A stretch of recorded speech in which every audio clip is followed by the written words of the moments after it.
season. Had you lose your head coach immediately after, it only become the 5th head coach to ever be fired. All right, just putting everything on Facebook first. So just give me a 1 second.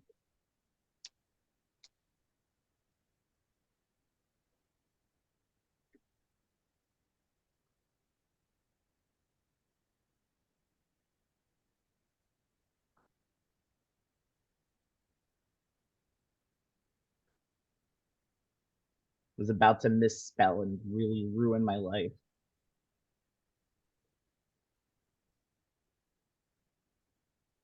All right. Probably should have recorded earlier, but whatever. We are ready to go. All right, guys, good evening. There was a lot of moving parts that happened before we actually had this show ever existing. We had 2 nominees actually happen on the weekend before voting. And on the day after voting, we had, now still not official yet because God knows what his medical records are, Carlos Correa to the Mets. That happened one day after. I remember Jay and me have put on the show for years, and I remember we've always said we're always going to have shit happen after the show, after we do everything. Point is, I'm cursed, we're all cursed, and this is our year-end awards. Good evening, I'm Stephen Rabinowitz. I'm Jay Kaplan.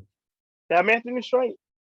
All right, everybody, get your party streamers, get whatever fake 2022 decoration, 23 decorations that you have in your house, and kiss the calendar of 2022 goodbye. On the Sports Lines blowout year-end awards, we're doing everything. We're celebrating the good, we're destroying the bad, and discussing a whole lot of stuff that I need psychiatrists to try to get hard to put in the back of my mind.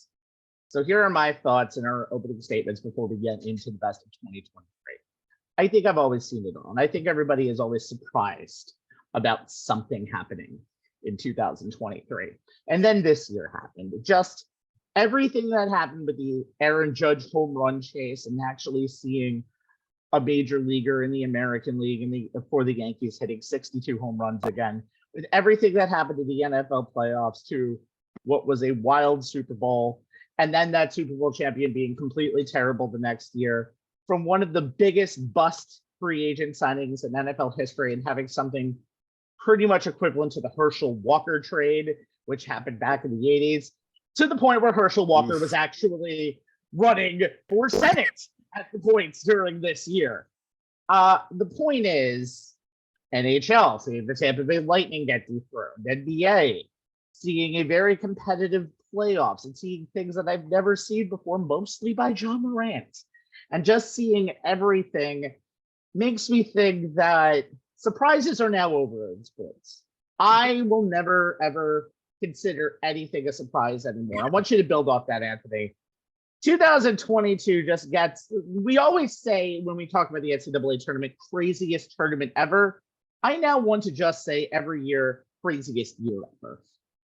And here's the thing, and this is being a sports fan, a sports analyst, a writer, such a fun thing to be part of, because just when we think we've seen it all, we have not seen anything yet. Like literally, the weekend we're talking about nominees in the NFL, we see some of the wildest, wackiest endings that I don't think any of us ever could have imagined. And then you think about the past, well, now going to 11 and a half months.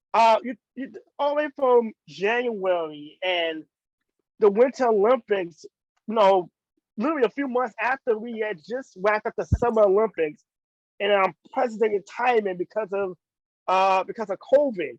Then you think about the baseball season and the local teams and the runs that they had this season. You talk about the FIBA World Cup landing during the holidays for the very first holiday season for the very first time.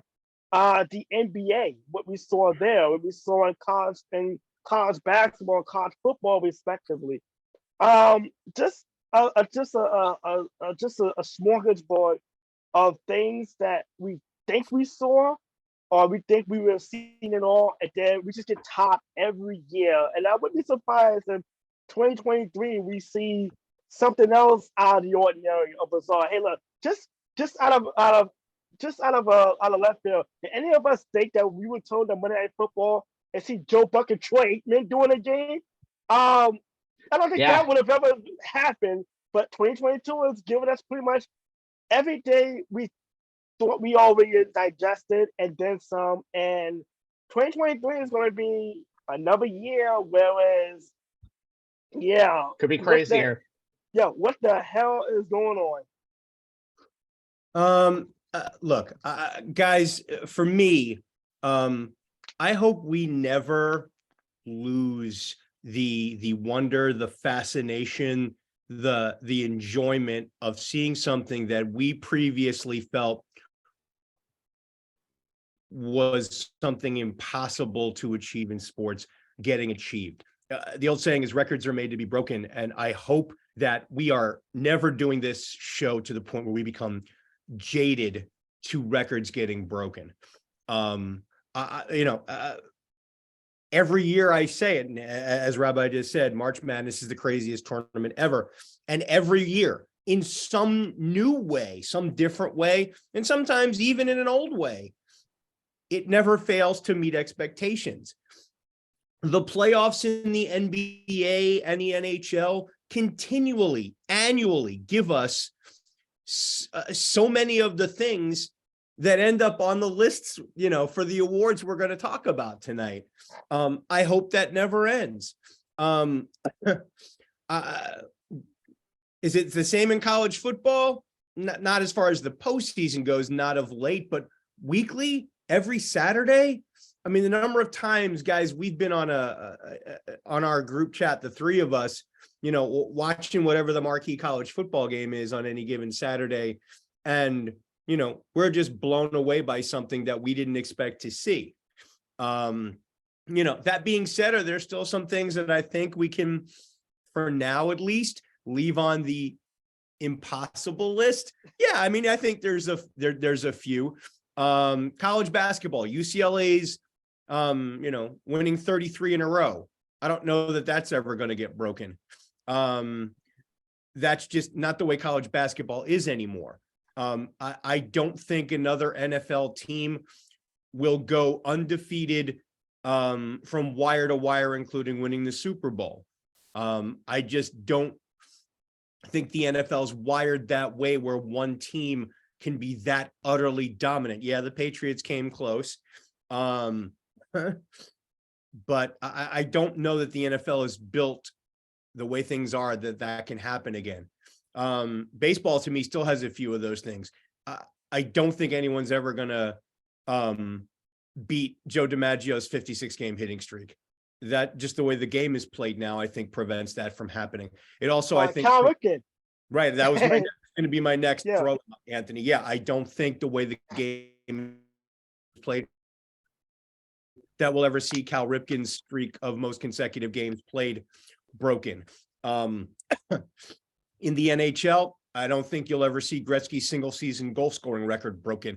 It's not the way the game is played. So I do think there are some current records, and there's no way in hell anyone's ever going to score more points per game in a single NBA season than Wilt's 50.4. I don't think anyone's going to come. I don't think anyone is ever going to top his 100 points in a single game. Again, all because the way the games are played now, it just doesn't really seem possible. Is there a chance? I don't rule anything out completely. This is sports. We have seen way too many things that we never thought would happen. But, like I said, I just hope we never, when they do happen, I hope they continue to surprise the living hell out of us in the best possible way. Well, maybe it's just my numbness to everything now in my cynicism, but I'm just saying, you can tell me anything is going to happen. And yes, sports do evolve and sports are done a certain way, but believe it or not, there's going to be a lot that changes just as in the next decade. But we have to move on to some of the stuff that actually happened in 2022. So let's hand out some figurative hardware. First up is the Baby New Year Award, which we hand out to Sports Rookie of the Year. And while college sports allows us to possibly have 26-year-old rookies in the pro, take a look at Joe Burrow, when he became with the Bengals, and take a look at what Sam Hartman of Wake Forest, soon to probably be Notre Dame, will end up with when he leaves, when he comes into the pros eventually. All that being said, Anthony, we're never going to get that call up anytime soon. Sorry, we're just going to have to continue at our job. No, well, I'm Dennis Quaid in the rookie right now. I'm just I know you're trying to get yourself on that mound. You two try to talk about you being former athletes, and might as well just let you go. All right, nominees for 2022 are Sauce Gardner, cornerback, New York Jets. Don't believe the hype. Actually, you can believe it. Sauce has been putting his money where his mouth is in his rookie season and is becoming Revis-like in East Rutherford. Kenneth Walker, running back, Seattle Seahawks. A running back with hard running and good numbers in college, having those same numbers in the NFL. What a concept! Making Seattle really miss the Russ era. I'm sure they're crying. Aiden Hutchinson, defensive end, Detroit Lions. From the Wolverines to the Lions. Wherever you put Hutch in the Great Lakes state, he wrecks people. Hail to the victors. And finally, Julio Rodriguez, center fielder, Seattle Mariners. Best year for Washington since Frazier came on the air in 1993. Home run derby to remember? Check. Almost unanimous rookie of the year? Check. Help ending the longest major sports playoff drought in North America? Check, check, and check. And the winner is...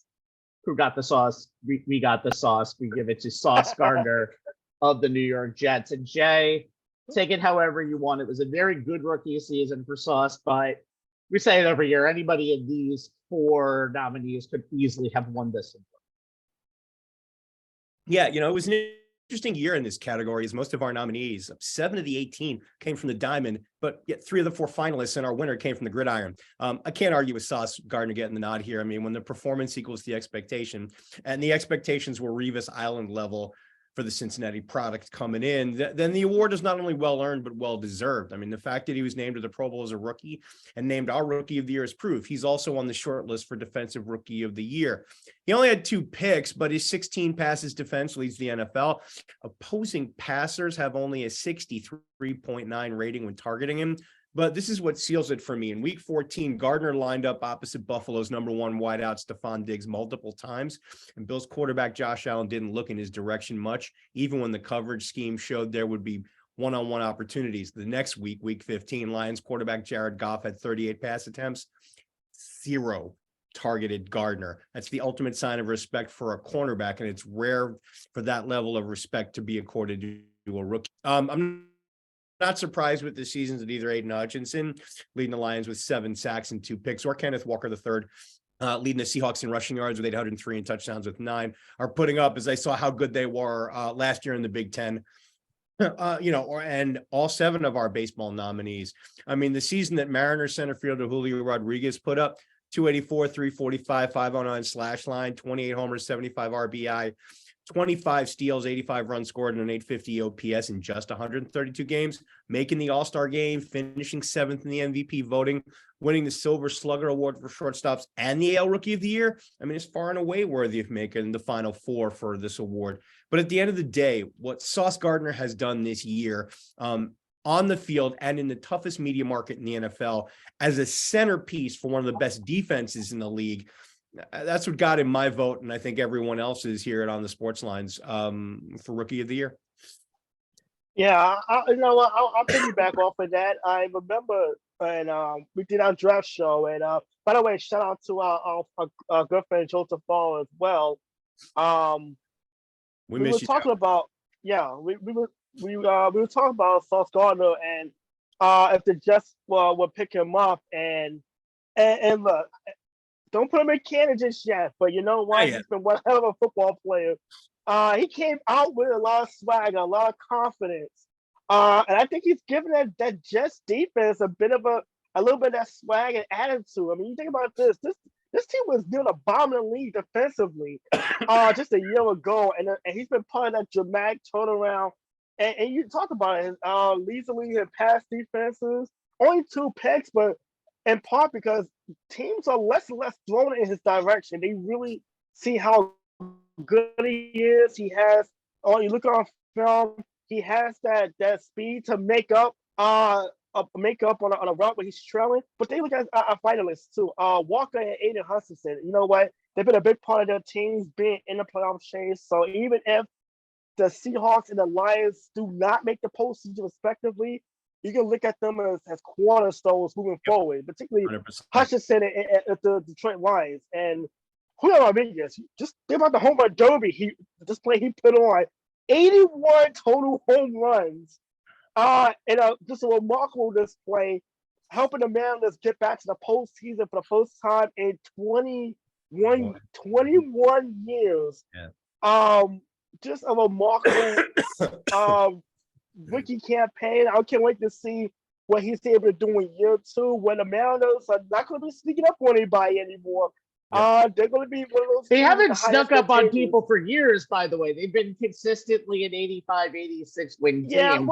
And in the new playoff format, they're always going to be a contender just because they are built with stars that they've actually homegrown very well. Yeah, and by the way, isn't it good that the new wild card format allowed teams from like Seattle to get in? So now we get to see some of these teams that don't get the national exposure, like Seattle, like Toronto, in some extent, because they are a Canadian team, or even the Cardinals when they're not playing on national TV because they are in the Midwest. So when you see some of the lesser teams in Rodriguez, you see that exposure. I think it's just it's great for baseball, but Amar Gardner and the impact he's had on the Jets. By the way, first rookie to be named to the Pro Bowl since Eric McMillan in 1988. So that's going a long way back. Wow, that's going back. So just that is going back. I do think. Yeah, I do think yes. I think it's a remarkable award for Sauce. I voted for Julio. I think I think what everybody's done in the NFL this year, our 3 nominees, is special. Kenneth Walker III is one of the hardest runners in the league and really gives Seattle an identity on offense. Has been off and on injured this year, but definitely deserves that nomination. Hutchinson, Detroit's defense is still not great, but you have a centerpiece, and Hutchinson really is the person who's going to start it. And Sauce, obviously, like you said, and there's a pretty talented quarterback that you're going to have to throw to now if you don't target Sauce. But again, I think the one thing that I disagreed with in this is all 3 of those teams right now are not in playoff spots. And Julio was the catalyst of a team that went into the postseason. He was the first player to ever go 25-25 home stolen bases in his debut season. Only did it in 125 games. I'm sure this was said before, but I'm going to say it again. He was on the opening day roster, and he got an extension. He is going to be in Seattle for a long, long time. And none of these 3 people got paid this season. So that always puts him on the rookie of the year spotlight. And again, don't believe the hype. All 4 of these nominees were hype. Walker was a little bit later of a draft pick, but I think all of them exceeded it, but I think Julio exceeded it the most. And I think you're going to see the Mariners be a playoff team for a long, long time to come. Again, Seattle with 2 out of 4 of these nominees this year. Who knew? All right.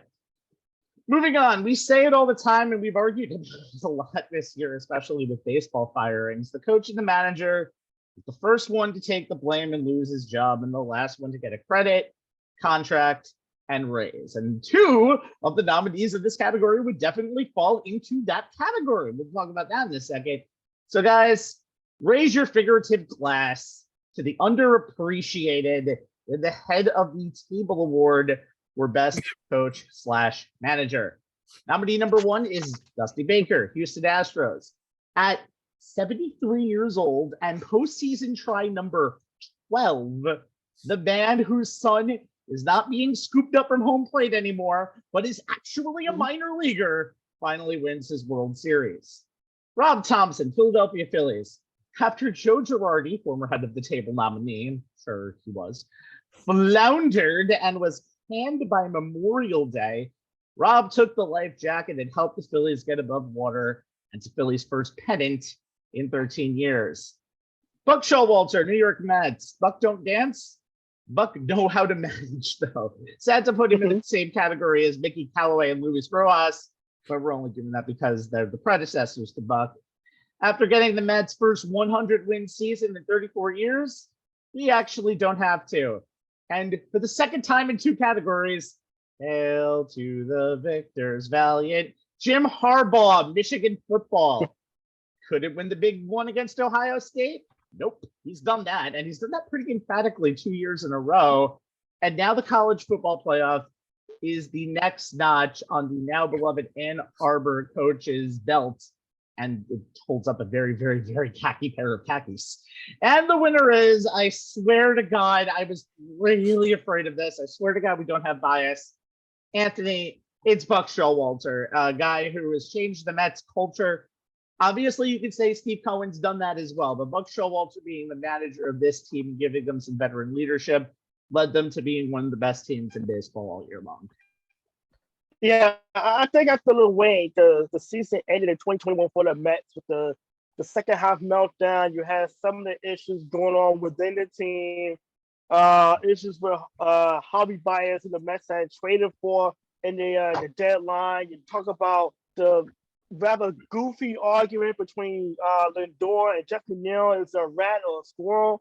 Like there was the injuries to the Grom. There was late game meltdowns after the All-Star break, and I think what Buck Showalter did was he was the adult or the grown up in the room, and the Mets desperately needed that. They needed someone with Buck Showalter's experience. He's had decades in baseball. He has a common sense to him that I think the team desperately needed to have. And granted, the finish was not the greatest in the world. The Mets, got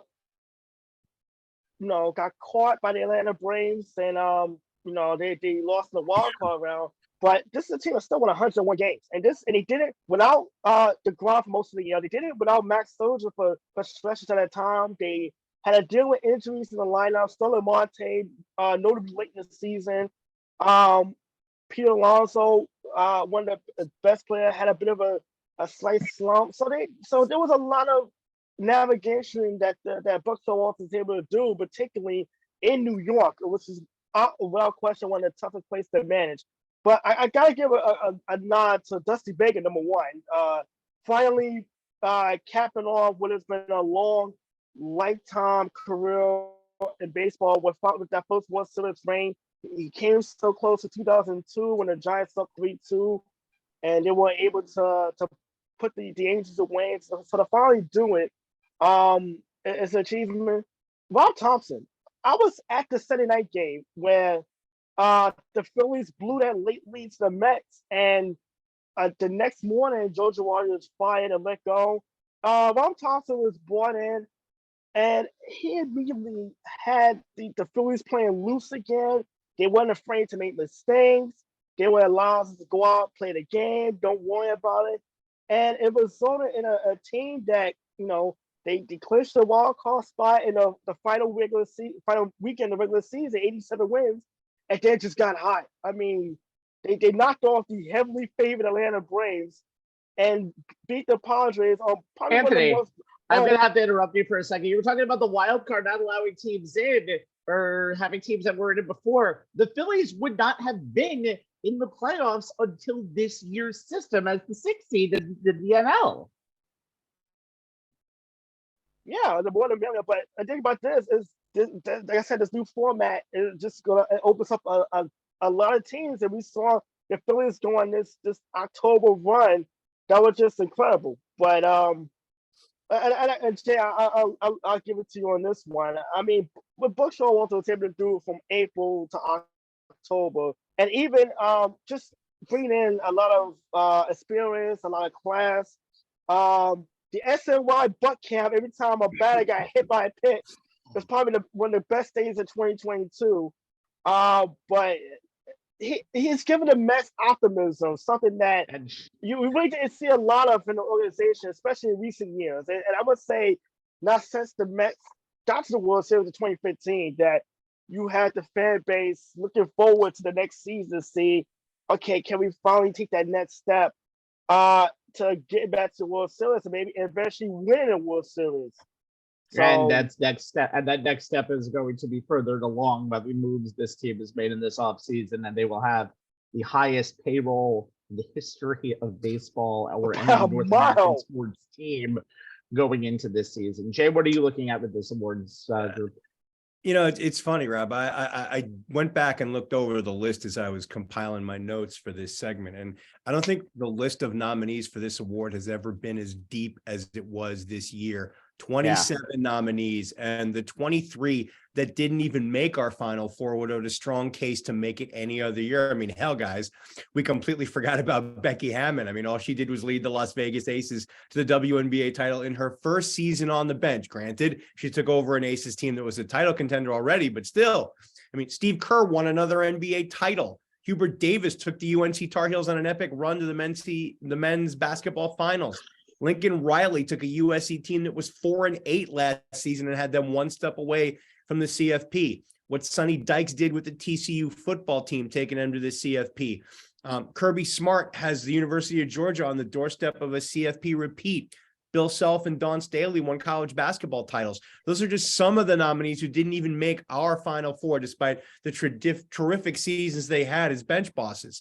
I mean, that just goes to show you how high in regard we placed the accomplishment of the four guys who did make the cut. I have to do a mea culpa on Rob Thompson. You guys called me out on it, and rightfully so. I didn't think having him take over for Joe Girardi would change a thing in Philly, but he proved me wrong, leading the Phillies all the way to the World Series.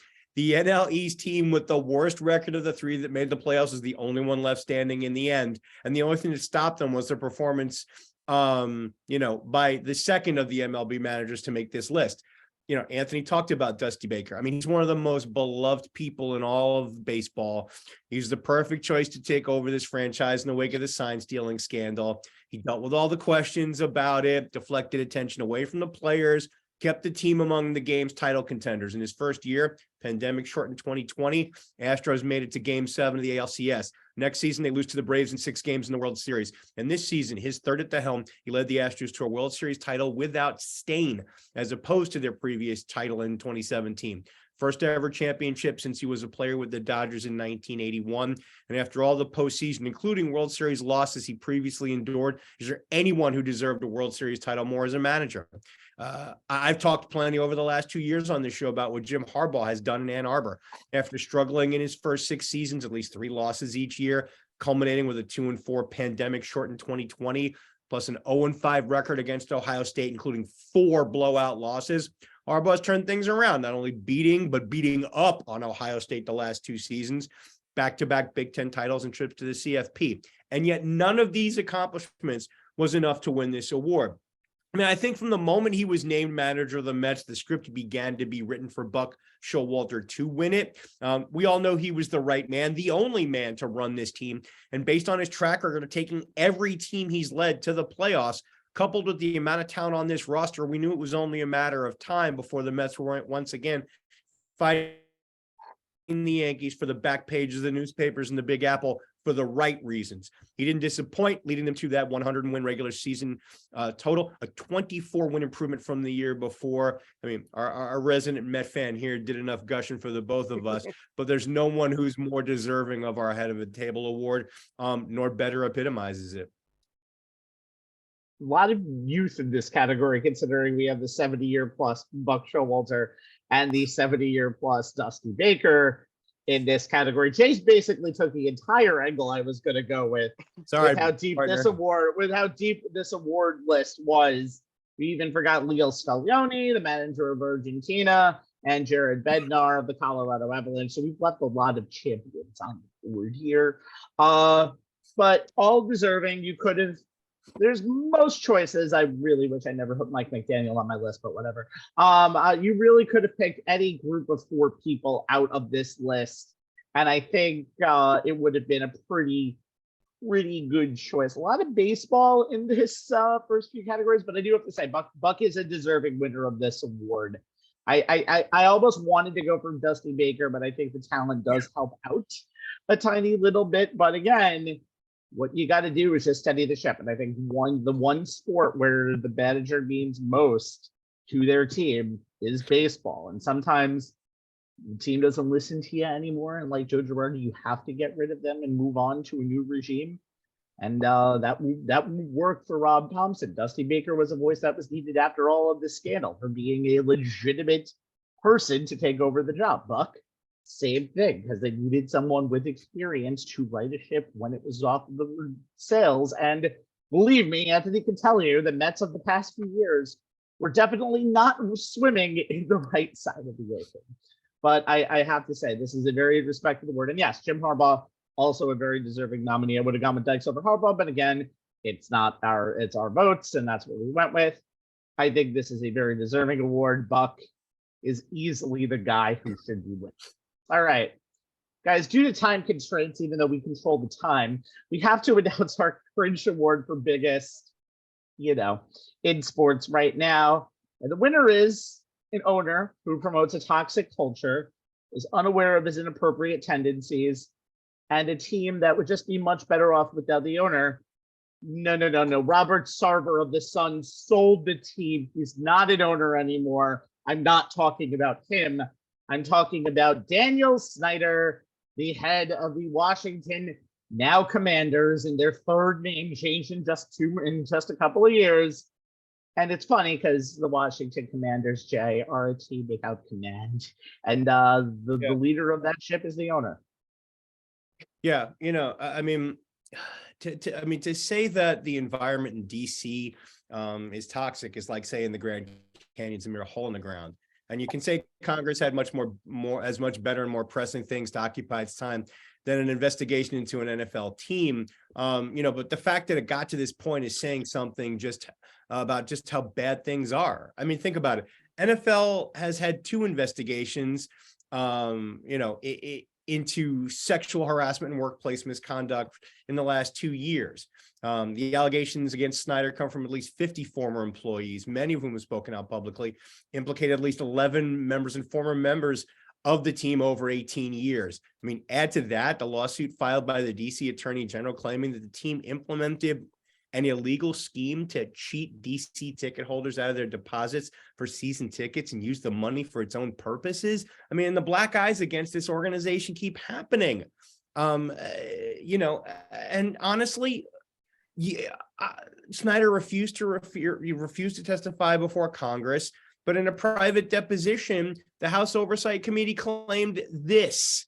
He interfered with the investigation by attorney Beth Wilkinson by launching a shadow investigation into suspected sources of the Washington Post reporting, attempted to block her access to information, tried to silence employees who could implicate him. He failed to appear to public hearing. He interfered with the committee's investigation by intimidating witnesses and blocking the production of documents. Apparently, the Congress is claiming the NFL was aware of serious interference, but failed to take action, and that the NFL misled the public about its handling of the investigation and continues to minimize workplace conduct across the NFL. I mean, guys, for me, any one of these things should be grounds for immediate ban from the NFL and forcing him into on a team, which supposedly he's looking into. And yet, for some reason, the NFL seems to be dragging its heels on any type of real discipline against Snyder. I mean, you can make all the claims you want about he's not involved in the day-to-day operations of the team, but I'm sorry, when the person who happens to be your wife, I got to call BS. Is it because there's some substance to the rumor that ESPN reported about Snyder having dirt on the other NFL owners that will prevent them from voting him out? I mean, honestly, all this is a very bad look for the NFL. And I'm sorry, guys, there's just too much smoke here for there not to be fire. And at this point, it no longer whether it's a dumpster fire or the towering inferno. The NFL needs to get the Commanders out from under Snyder's ownership forthwith. A Grinch like Snyder, and Grinch is the most diplomatic term I can use to describe him, has no place in the NFL. And the most part about this is Daniel Snyder sells a team. He's going to be billions. So I'm not even sure that's even a punishment when he's going to pretty much add to his next game. Let's think about this season alone. You think about how, in God's name, they butchered Sean Taylor's tribute. Oh is my anyone's guess. You know what? I mean, they luckily fixed that a few weeks later. Really? It was bad. It was awful. I mean, but besides that, you have supposedly he has dirt on other owners. I mean, Daniel Snyder's workplace culture is so toxic it got a man and another team fired and John Gruden last season. Just think about that. And today, before we do our show, the famous Hogs that made up the then Washington Redskins offensive line, the Hogs, they are threatening a lawsuit because the Commanders are set to reveal their new mascot, namely enough, the Hog. So it is just one thing after another. And Daniel Snyder is like, it's becoming the poster boy for bad PR because it's like, he reminds me, I don't know if you ever watched this show, the Mayor with Ted Danson. And he was like just a fumbling buffoon who happened to become the mayor of Los Angeles. Even he has lovable qualities. Daniel Snyder does not. And it just, and I feel bad because Washington does have a great fan base. They have great players. They have a great history. Remember, he was very reluctant to change the team name up until a couple of years ago. I mean, he was very staunch about it. And it just seemed like it's just like every week is something else with this guy. It's just unbelievable. And you want the league to do something, but then it's like at the same time, they haven't done anything in the past, so we expect them to do anything, now in the present or even down the road. Well, the problem is you remove Dan Snyder from the league. It's not like, I mean, sure, the Commanders will change, but what have we always said on this show? The NFL is ruled by rich white men who believe that they're rich, old white men, although the median age is getting down to like 67. But I have to say that nothing changes because the NFL has a very toxic atmosphere just with their ownership, with their management, with everything around, and the way that they treat players is kind of like trash. And I think you'll see it all around the league. We talked about player empowerment last year on the show, but I think we have to always talk about that.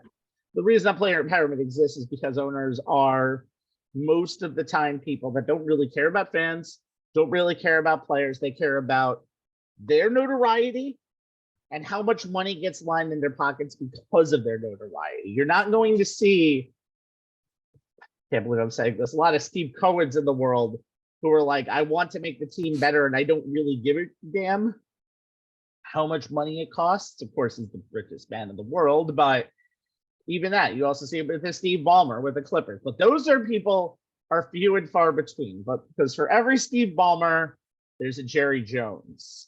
For every Rooney family, there's a Bob McNair. And it just continues to go on and on and on. And you're just never going to see it end. Again, Anthony said it perfectly. What's the real punishment if you can't get him voted out? You need 24 owners to vote him out. Public embarrassment? Sure. But guess what? They're going to end up with about $3 billion of money. And even if you have to give half of that away due to fines or anything else, you still end up with a net gain of $1 billion. So I guess the Grinch gets paid in the end, doesn't he? I love that ending of the story. Moral of the story is pretty simple as that. All right, guys, we just talked about the troubles of the Washington Commanders and the organizational failure that they'd had, and that leads us to another portion, a different round table here. Talk about the rest of the immorality before we get to this. The immorality this year, we saw FIFA putting a World Cup in Qatar where many deaths happened and then doubling down on it pretty much throughout the entire thing. The NBA doing next to nothing about the racist comments of Kyrie Irving, and then when they did suspend him for 5 whole games, the NBA players being, a lot more pissed about that. The NCAA is the NCAA, and we really don't know anything about that. A lot of wrong things are being done in sports some days, but I want to take you back to the Deshaun Watson situation of this year and his free agency, which is one of the most sickening things I think I've seen in NFL history. The pining of a guy who, to be fair, wasn't found guilty of any of these things, but wasn't found innocent of any of these things either in the civil court of law. Lawsuits settled left and right. Enough that Adam Schefter once tweeted, Deshaun Watson would get his day in court, and now he's gotten it. Except, again, not innocent of any of these things. This charges were dropped, which means money was paid. He ended up with a fully guaranteed contract with the Cleveland Browns for over $250 million, one that would just basically forego any financial penalties in year one because they basically backloaded the contract. 11-game suspension ended up in the end. So, guys, I'm going to start with Anthony on this. One. Morality in the NFL really precedes everything else. I think the right time to go to you because the cat had to be in the way immediately following. Yeah, my cat just is just my Steelers, so there's nothing much I can do about that.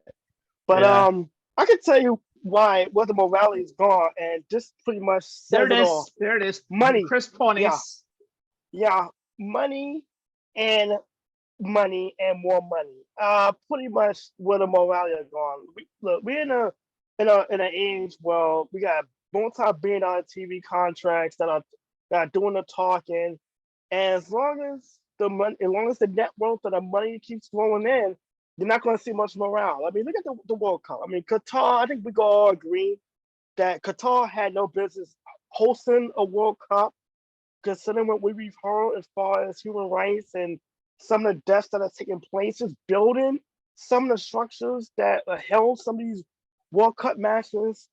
The Kyrie Irving situation, I think really struck a nerve with me. And obviously Jay and Rabbi, from a personal standpoint, it definitely struck the two of you as well. It struck me as exposing the players as hypocrites, and I feel like because had it been an owner tweeting or putting something out, and we've seen the players speak out openly when owners misbehave badly, but then when you fail to hold one of your own accountable for an egregious action, and it has me second guessing. Okay, are you concerned about the image of the league, or are you concerned about a guy who's going to be a free agent and maybe you want him on your team, so you want to be nice about it? The NCAA, look, you don't have to look far to the NCAA. Look how they treat the women's sports. And college basketball, a few months ago, the Big Ten had a tournament in a facility that should not have been holding a basketball tournament in the first place. It wasn't a tournament, but it was a preseason tournament. It was between two top 15 teams, and it was in a hotel. Yeah, it was a hotel in a facility that was not equipped to host that in the first place. That should, like, we see how the NCAA talk about Title IX and equality, and we see the end result, their actions, the total opposite of their words. And the Sean Watson thing is, you know what, it shows the NFL has all talk and no substance as far as this whole campaign about speaking out for women and striking down the domestic violence, and the whole in the eye of the storm for us the Ray Rice situation from 7 years back, and here you are with a guy who, granted, in the court of law is not found guilty of anything, but I think we all know he's far from innocent, and we can all agree to that. And he has a guaranteed contract. It been awarded for bad behavior, and this is something that we are seeing a kind of disturbing trend as far as sports. And the thing is, because money speaks above everything else, it's a business, a multi-billion-dollar business. Well, everybody has a hand in the cookie jar. They all want their piece of it, and you're gonna see money, and more money. Yeah, and you want to see situations where being a human being should trump anything else, and it's gonna go by the wayside, because as long as the money's coming in, money, and more money. It's simple as that. And Jay, bringing it back to the NFL, just the simple immorality of what you've seen from them in 2022 is just commonplace, really, for me. And sometimes, and again, it can be shocking to others. I mean, you kind of nailed it on the head, Rabbi. I mean, is there any professional sports league that ignores bad behavior across the board, players and owners alike, more than the NFL? Every time I think they're taking a step forward, they take 2 steps back, if not more. I mean, I've ranted enough on the 2 most recent culprits, Dan Snyder in our previous segment, and Deshaun Watson on more than one show this past year. And I don't think I could have added anything more to it than the 2 of you just did. But they're just the 2 most recent in too long a line of people who are just awful human beings, but because they either have money or skills, the NFL looks the other way. The NBA doesn't seem to have a problem getting rid of owners who give the association a black eye, Donald Sterling for being an egregious racist with audio recordings to prove it, and Robert Sarver for creating a toxic work environment, violating common workplace standards reflected in both the NBA and the Suns policy, including the use of racially insensitive language, displaying unequal treatment of female employees, making sex-related comments at the office, and commenting on the physical appearance of female employees. He also engaged in demeaning and harsh treatment of employees, including yelling and cursing at them. All of this was documented. Granted, they initially dropped the ball on Kyrie and the anti-Semitism, the players and the commissioner both, but they quickly recognized the error of their ways and they responded correctly. And I can't speak any better to it than Anthony has on more than one show this year. I mean, hell, MLB put Trevor Bauer in baseball jail, not letting him throw a single pitch based on violating the league's joint domestic violence, sexual assault, and child abuse policy. He was first placed on administrative leave in July 2021 after a San Diego woman accused him of sexual assault during an encounter that began as consensual and, she said, turned violent. The Washington Post reported similar allegations from 2 other women this summer. Bowers denied any wrongdoing, of course, but these allegations were enough to put him on the restricted list where he currently resides, and he was not paid while the grievance process unfolded, though the games he missed after Commissioner Rob Manfred's initial announcement count toward his suspension total. The original 324-game suspension has been reduced to 194, and once he's reinstated, the Dodgers will have 14 days to decide whether to keep him or release him. Either way, his salary is going to get docked for the first 50 games. But the NFL continues to allow the Dan Snyders to maintain ownership of their team, and the Deshaun Watsons, the Greg Lloyds, the Ray Rices, and others, all to continue their time in the NFL until their skills erode to the point where they can't produce and thus no longer matter to the aforementioned old white men who pay the game checks. Jerry Richardson selling the Panthers in 2017 under a cloud of accusations of sexual misconduct and using racist language at work was the last time, I believe the only time, that the NFL bounced someone from the ownership fraternity. Enough is beyond enough. This needs to stop, and it has to start with Dan Snyder getting gone, just gone. All right, that's 2 segments now, Dan Snyder. Yeah, this is as simple as simple can be. I mentioned it before. NFL players can't speak up as much. There's not a brotherhood like the NBA union does. When the Robert Sarver thing happened, LeBron James and Draymond Green talked probably within 40 to 72 hours of the whole thing. There's no real face of the NFL that can do that. And that's a problem in itself. And again, as we mentioned before, the NFL is a brotherhood.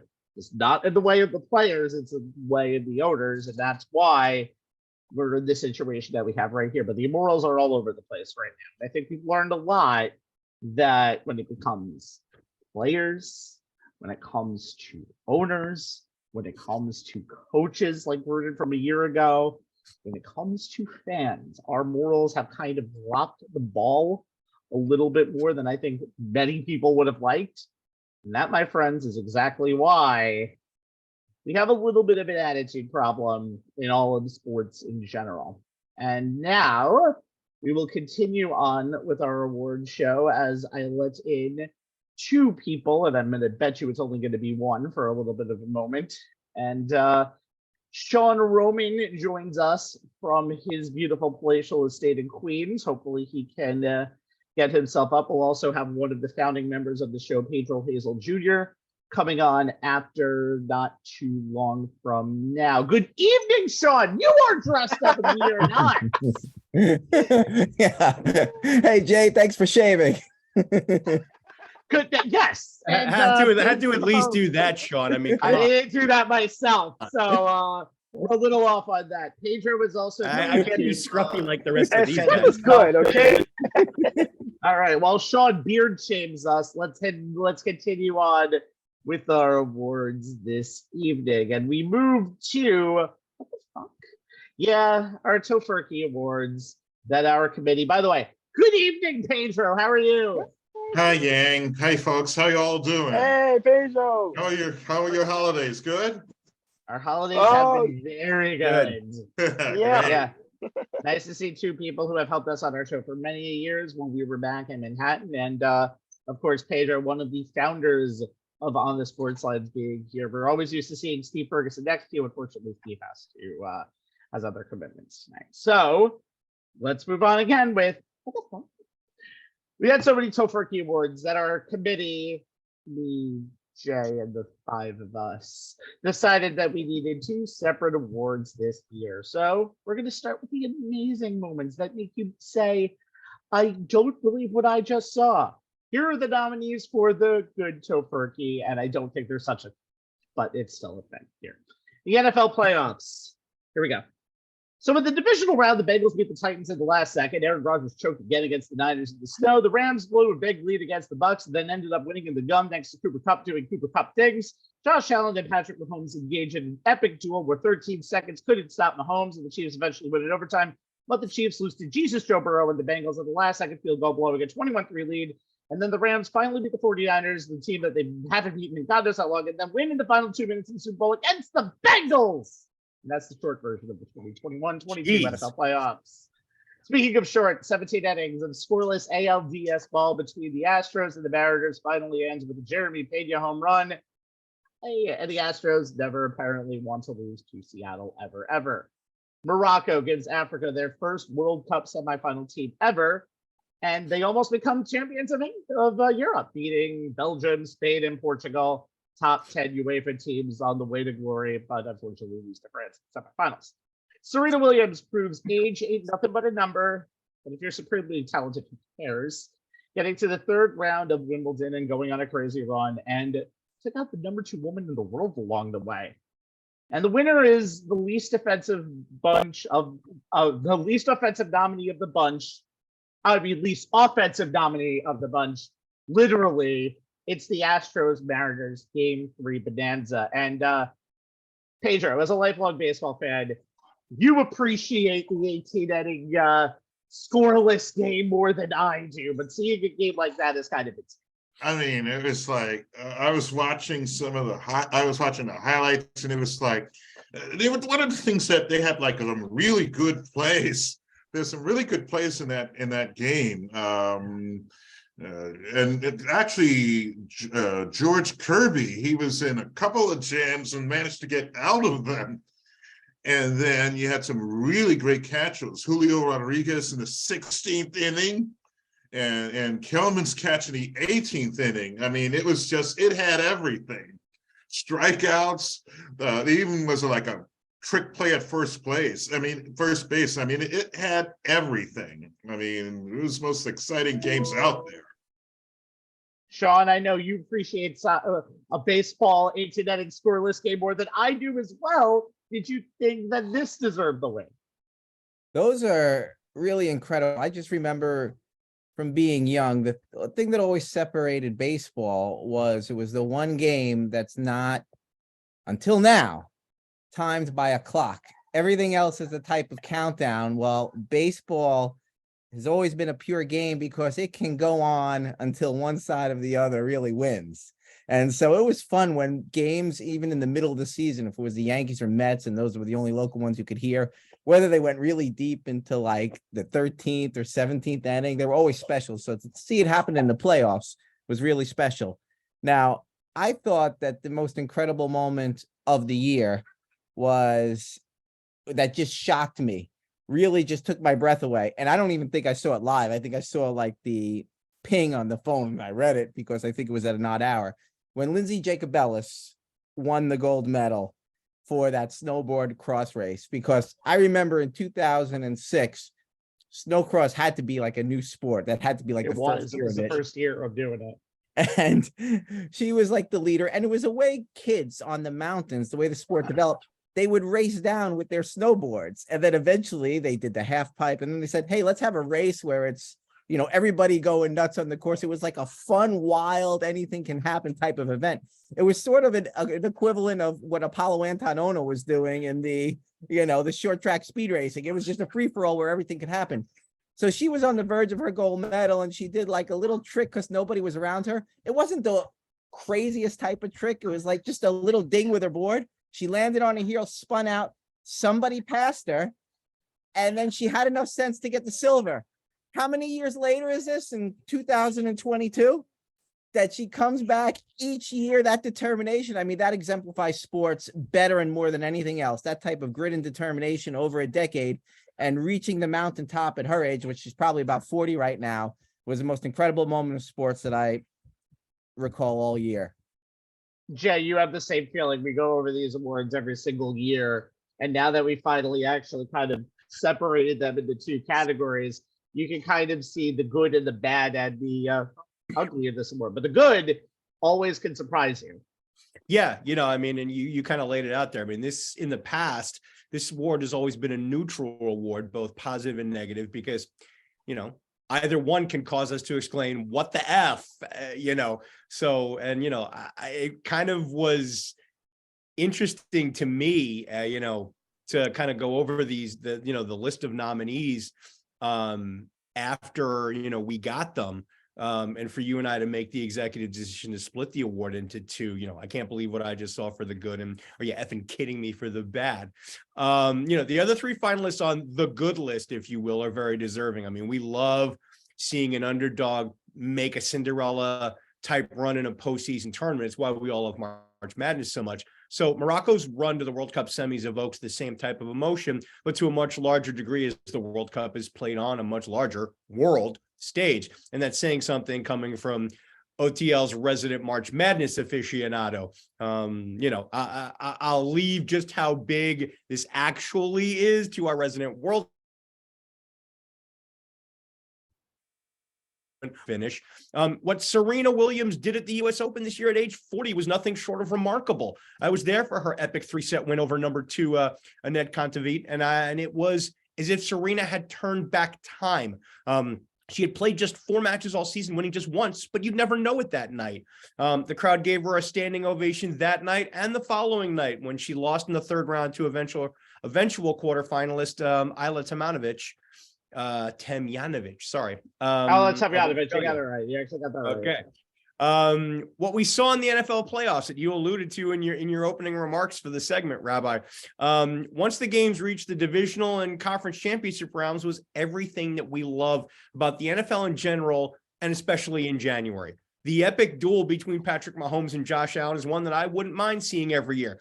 Granted, fans outside of KC and Buffalo might get a little annoyed, especially those in Cincinnati, but the playoffs should be about the best going against the best for the right to go to the Super Bowl. And the NFL's second season becoming a series of one-score games once we got past the wild card round gave that to us.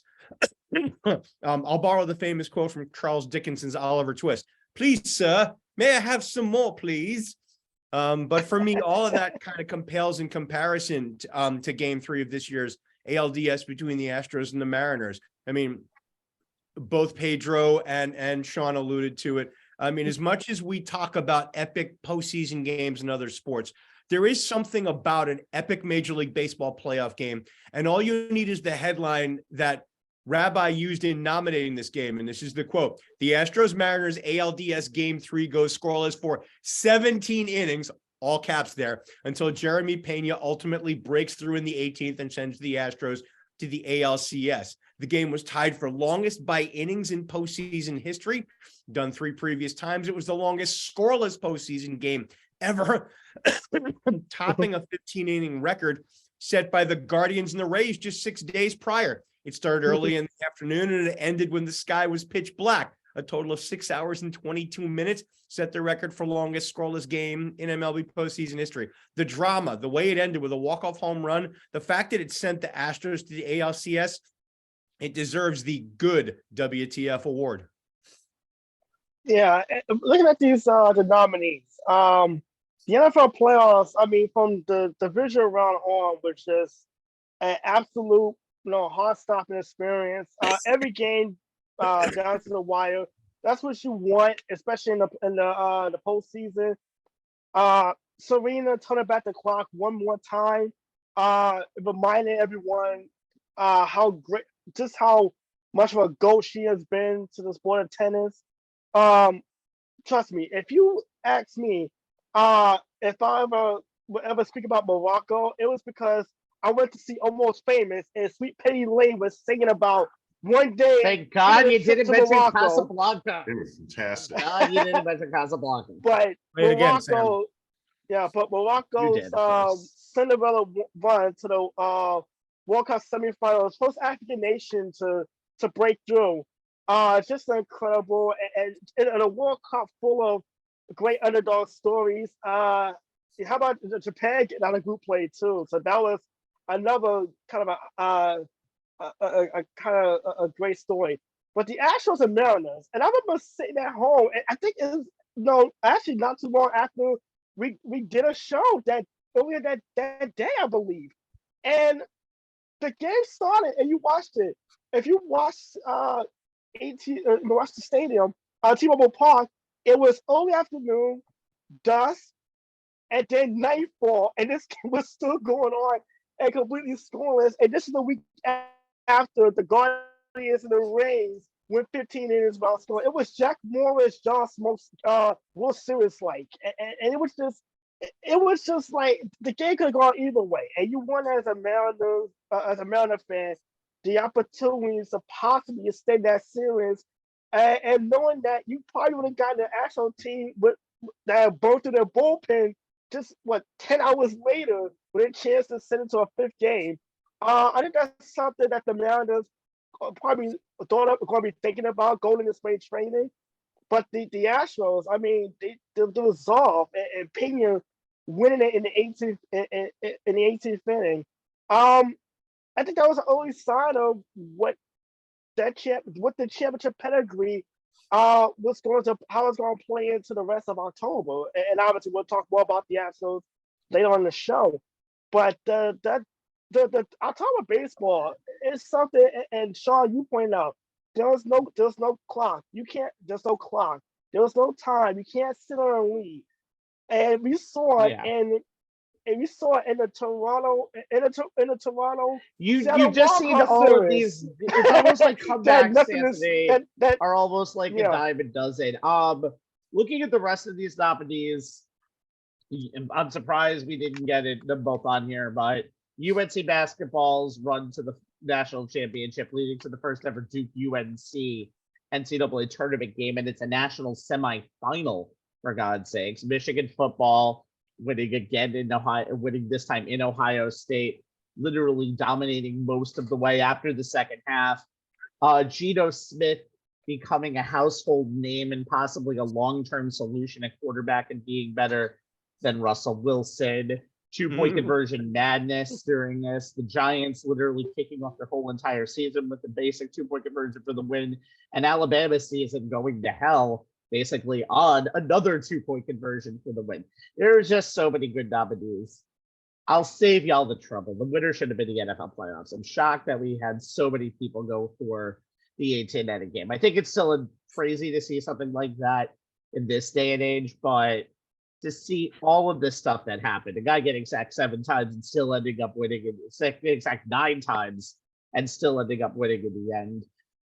Aaron Rodgers falling on his face. Who doesn't love that? Basically, the Rams going down the field in 40 seconds, getting 2 plays off very simply after blowing a 24-0 lead.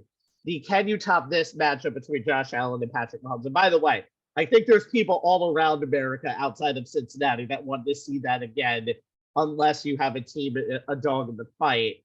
And then just seeing everything that happened, Joe Burrow coming of age, the NFC playoffs this year, and I can't wait to see what happens this coming year, especially with a possible 2 New York teams in it. I can't believe what I just saw multiple times, and that's why I would have picked it. But I can understand the love of a baseball game that goes on forever and you never think will end. But one of these days, I'm very curious to see if we can go like 20 to 22 innings. But I want to move on. And now the crap of 2022, making franchises cry in unison. These are the bad Tofurky moments, and the ones that literally actually said, WTF, I can't believe I'm a fan of this team.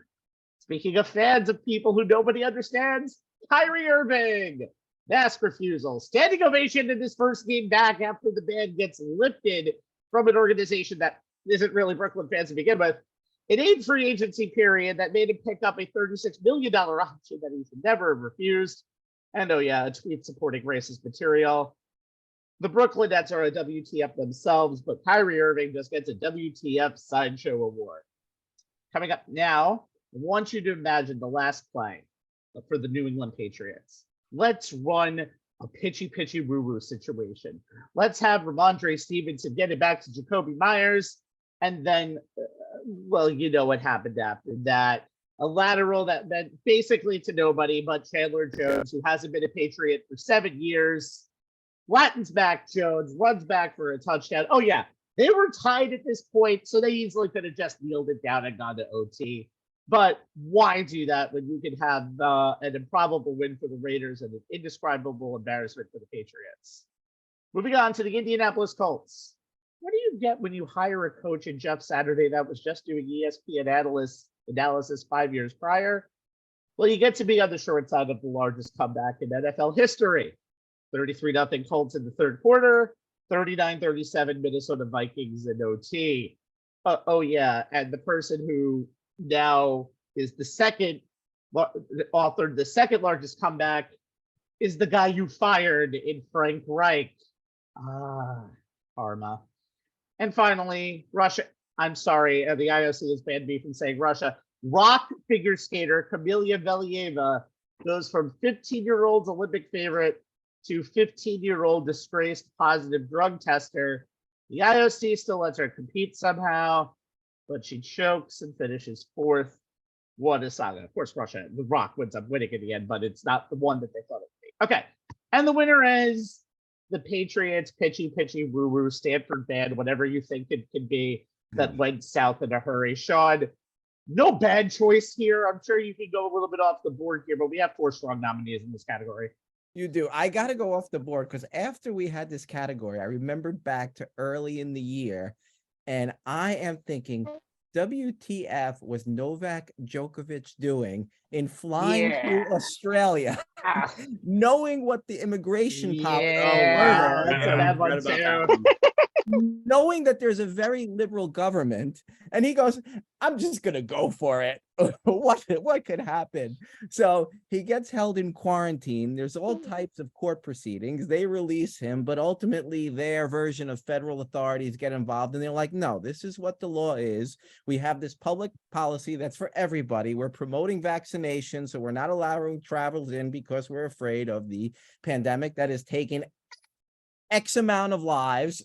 X amount of hundreds of thousands. All over the world, millions of lives. Yeah, probably hundreds of thousands in Australia because it's impacted every area. So you are not above the rules, Novak. And he tested the rules, and the government of Australia won. And he's like, I don't want to get the, if he doesn't want to get it, that's his right.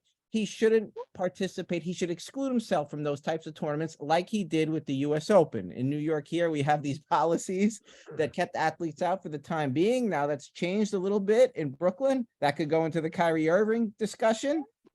But Novak should have known the rules and stayed away from the tournament because it was a law that applied to everybody. They knew going in. And I thought that ultimately he just made a fool of himself overall. And I was saying, WTF, there was absolutely no need to do that. And I think it set him back because he was probably the most talented and most healthy of the big four and going for however many majors they're up to. I think, what are they stuck on? 22 right now? Nadal and, Nadal has been able to pull a little bit of a head, but Djokovic was right behind. He would have, well, that's his choice, but if he would have probably taken the vaccination preceding these tournaments, I think he would be on top right now.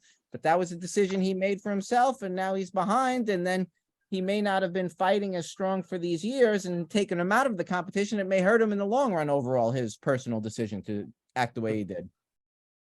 Jay, go any way you want with this, but again, as a fan of, as a longtime hater of the Las Vegas Raiders. I know it doesn't help you to see all of that, all of them get in like jubilation, although they're a pretty terrible team this year. You're not a fan of the New England Patriots either. So again, any way you go with this award, I think it's the right. You know, Rabbi, I think if not for the Patriots' flat out awful attempt and epic fail of the Stanford band play, Kyrie Irving would have won this award. Not for any particular, WTF bad moment, but the epic quantity of them. I mean, did anyone in the world of sports do more to make us say, are you effing kidding me? Than Kyrie. I won't steal Anthony's thunder here. He is our resident Kyrie basher and deserves a chance to go off on the Nets point guard one last time in 2022. The saga of Kamila Valieva in the Winter Olympics is best left, Rabbi, to you and Deshaun. To say that it was everything the Olympics says it strives not to be is a gross understatement. To say that it was everything we used to see during the Cold War era of Olympics, when the then Soviet Union, along with their satellite countries, hello, East Germany, cheated every chance they got in their respective Olympic governing bodies, turned a mostly blind eye, is the same type of gross understatement. I'm annoyed with everyone related to this Charlie Foxtrot of Olympic proportions. Yeah, I went there. The Colts blowing the biggest lead in NFL history might have won if not for the Patriots, though. Funny story for me personally with the Vikings-Colts game. I left my house at halftime with the Vikes down 33-0 to drive out to Niece's house. I was spending the afternoon there. As I was driving, I was listening on the radio as the Vikes started making their comeback. When I got to Niece's house, there was a Disney movie or TV show on. So I asked, why isn't the game on? And my niece is a huge Vikings fan. And Niece's reply was, the Vikings lost by like 1 billion points. The game's over. To which I replied, no, they've come all the way back and they're down by 1 score. Mind blown. My best friend put the game on, and my niece and the rest of us got to see the end of the greatest comeback or greatest choke job if you're a Colts fan in NFL history. But as I said at the top, the epic fail that was the Patriots' attempt at the Stanford band play that ended up with former Patriot Chandler Jones intercepting the backward pass intended for New England quarterback Mac Jones and taking it all the way to the house for the win is the epitome of is the epitome of the bad version of the WTF award. The fact that it was attempted by a Bill Belichick coach team, the last type of team you'd expect to try it, and the fact that it was wasn't really necessary since the game was tied, and 2, failed so badly, showcasing just how far the once vaunted Patriots have fallen from their former perch as the team of the NFC, is why it deserves to win the award, in my humble opinion. Jay, let me respond to you for a second on what you said. Yeah, Bill Belichick, with all his Super Bowls, he is like the Napoleon of the NFL in this sense, in terms of his victories and generalship. He goes for the unexpected. And, if something would have happened big on that play, everybody would have been lauding what a genius he was. And remember, he does the unconventional things. Like, remember when they had Doug Flutie and they did a drop kick for the first time in the NFL in like half a century? So I don't fault him as much as you guys are. I know it didn't work out, but you guys. It's just the latest in a series of epically bad decisions this team has made. By the way, everybody afterwards, they admitted that they went rogue. It's a Tom Brady factor. No Tom Brady anymore. It's always a Tom Brady factor. By the way, Minnesota Vikings first team in NFL history to win 11 games by 1 possession or less. And by the way, that's 11-0, no other wins. And also, their last win was against the Giants, who have now lost 3 games in the last years by 60-yard plus field goals. And the Giants, who are second in the NFL this year in most one-score games played, with 8. Yeah, and again, of course, they were going to play a 1-score game. And by the way, looking at the game, Matt Ryan was on the wrong. This is like the 3rd time he's been on the wrong side of history. Right. Yes. Oh my gosh, I almost forgot he's about on the wrong end of the regular, wrong end of the greatest regular season comeback. The greatest Super Bowl. I want to finish this off. I want to finish this off with Anthony. So, Pedro, what are your thoughts on this award? And who do you think should have won? Well, I mean, like I said, no more Tom Brady anymore. I mean, as far as the Patriots, it's you guys have all basically mentioned, no Tom Brady, and he likes to go for the jugular, but no, you don't have Tom Brady anymore. The Patriots are not the Patriots of 2003, and they've lost. And I think Belichick has kind of lost it, and I don't know. It's not like his old. It's not like he had Brady to deal with and all of that. As far as the other candidates are concerned, I mean, I don't want to steal your thunder, Anthony, but I think the Nets are probably better than any soap opera out there. Come to think of it, everything is Kyrie Irving. He'd be the big star. Anytime you make the New York Knicks look competent as far as management run, you're doing something terribly wrong. And look, Jacoby Myers, I made a joke that I hope he uses frequent flyer miles to book a separate flight back to Foxborough, because I'm quite sure his teammates want to kill him on that flight. The Colts, it's a cherry on top of a Sunday of just WTF Or all Saturday. around. From hiring just Saturday, literally from a TV studio to coach your team, screw the assistant coaches like Reggie Wade and company, who's been in the league, who's been on your coaching staff all this time. I want to bring in my drinking buddy, who I play bill pong with about 2 or 3 times a month, to coach my football team. And the Olympics, what can I say? It's the Olympics. That doesn't surprise me when something goes wrong with a failed drug test. Oh, and the athlete still competes. That doesn't bother me. When someone asks you, are you anti-Semitic? It's a simple yes/no question, and your answer is, I'm a beacon of light. You are the dimmest light bulb I have ever laid my eyes on. It's not an SAT test. Yes or no? I'm not. I know everybody here are not. We're not racist. We're not anti-Semitic. We are by the way, for those of you watching on Facebook, we are a very inclusive show. Thank you very much. I take very proud of being part of that. Now, Kyrie Irving, it's not even a matter of what will he do next. It's when. Think about this.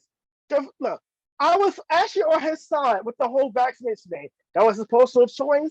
I thought the Brooklyn Nets were the ones at fault because you allowed him to be a part-time player above the other guys who probably didn't want to get vaccinated themselves, but decided, I want to take one for the team because we can win a championship. You put one guy above the rest of that locker room, and James Harden, who never thought James Harden was being the smartest guy in Brooklyn, got the hell out of here immediately. And then the whole, I'm going to be a free agent. Oh, yeah, by the way, nobody wants me. I might as well opt in. They get $30 million. Shut up and take your money, okay? $30 million. $36 million. $36 million after you got $19 million to sit home for 2 months. Just think about the first 2 months of last season. Just think about that. And was virtually and the voice of voices silent when everyone else lost their jobs due to the COVID vaccination status in New York City. He got paid, got to play. When he finally got to play home games, nothing. So much for the voice of voices there. And now the whole tweet. How many of us said it best? Don't press send. There should be a clause. There should be a moral clause for all athletes as far as social media. We don't want you using it during the season. Michael Parsons is the latest example. Nothing good comes from spur of the moment thoughts and you're a professional athlete on Twitter or Instagram or anything. Just put the phone away. Just don't even just fight the urge. And for whatever reason, Kyrie Irving, and I always say his biggest weakness is he feels like he's the smartest guy in the room. And I have my Kyrie critics come after me time and time again, and I said, no, give it time. Kyrie Irving to prove me right yet again. And here's the thing: we were just talking about this before the show. The Nets on a current winning streak as we do the show. They're on a 9-game winning streak. They're playing very well. Kyrie Irving's playing phenomenal, and it's like, give it time. He's gonna do something else because he can't help himself, and it's a damn shame because he's one of the most remarkable athletes I've ever seen. He's literally Curry from the Harlem Globetrotters. When you watch him handle the ball, nobody can take the ball from him. He is just unbelievable, and he is just a maddening enigma, just like why? And every year since he's been a Brooklyn Net, it has been something different. And it's like, and by the way, the Nets deserve to get their criticism too because they held the whole tweet, the anti-Semitic movie tweet, so wrong, and it's just unbelievable. And like I said, had it not been for Jacoby Myers having the greatest brain fart in NFL history, I would have given this to Kyrie Irving on a platter. Just not even out of FedEx to him overnight and paid all the charges just to have this one alone because he has his own category at this point. It's literally what will he come up with next to top this latest thing? I hope he stays on. Look, I hope he stays on. Just sticks to basketball the rest of the season because he's so good at it. But I'm not confident. He's one of the best. Like, Anthony, he's one of the best. You mentioned it before. He's one of the best handlers of the ball of our generation. He's and phenomenal. The way he plays the positions. But yeah, his head does not match up with his. You know what? I mean, guys, as much as we kind of decried and railed against Laura Ingraham when she dropped the whole "shut up and dribble" line, but if there's anybody in the NBA who should just shut up and dribble, it's Kyrie Irving. Jay, let me respond to Anthony for 1 second on the WTF bet. It was he did the tweet in response to what Kanye West was going through, and he linked to that movie. And I think it was the owner and the NBA got involved quickly, saw what he did was a discredit to his team in the league. He had that indefinite suspension that lasted a handful of games, and then he played again. Can you guys tell me or address in a future show why in hockey Alexander Ovechkin could have a picture of him and Vladimir Putin as he's breaking Gordie Howe's record and nobody, including Ted Leonosis, the owner? I can give you a one sentence answer to that right now, and you're right. It's a take we didn't apply here, and part of it is just what's always been the shut up, keep your head down, just skate, don't make any waves attitude that is prevalent and just endemic across the entire NHL. I'm not going to label it a Canadian mindset because that's not fair to the country, but the NFL as a whole, their players do not speak up. They do not speak out. If you remember, Sean, they were the last ones to weigh in on either of the two shootings in Minneapolis and in Wisconsin. They are, in terms of the four major sports leagues that operate with at least 1 foot in this country, they are the quietest. They are the ones who do their best to make the least amount of waves. It's just the way they are. They also they also have the least amount of ratings too, which is one of the reasons why they don't have the voice sometimes that they should have more of this situation. I'm going to move on because that could be addressed in future episodes and stuff like that. And also because I want you to close your eyes. Close back. Let's go to a time back in December of 2016 at a place called Firehouse in the Upper West Side, right about 1 block from where I was living. That place is now gone. It's like a Mexican place now. I remember we had a party discussion between one Jay Kaplan and one Sean Roman on the validity of why Leicester City Soccer should be considered the best sports team in the nation. I remember that. Because of these two, I'm not pointing fingers, but you can kind of guess. We were thinking more now. I was asking to think more outside of the Big Four. It was a big year for the Olympics. It was a big year for the World Cup. So now we present to you our inaugural Golden Wing Award, the non-Big Four athlete of the year. Not hockey doesn't count, football doesn't count, basketball doesn't count, baseball doesn't count. This is the non-Big Four athlete of the year. And thank God most of these names are pronounceable.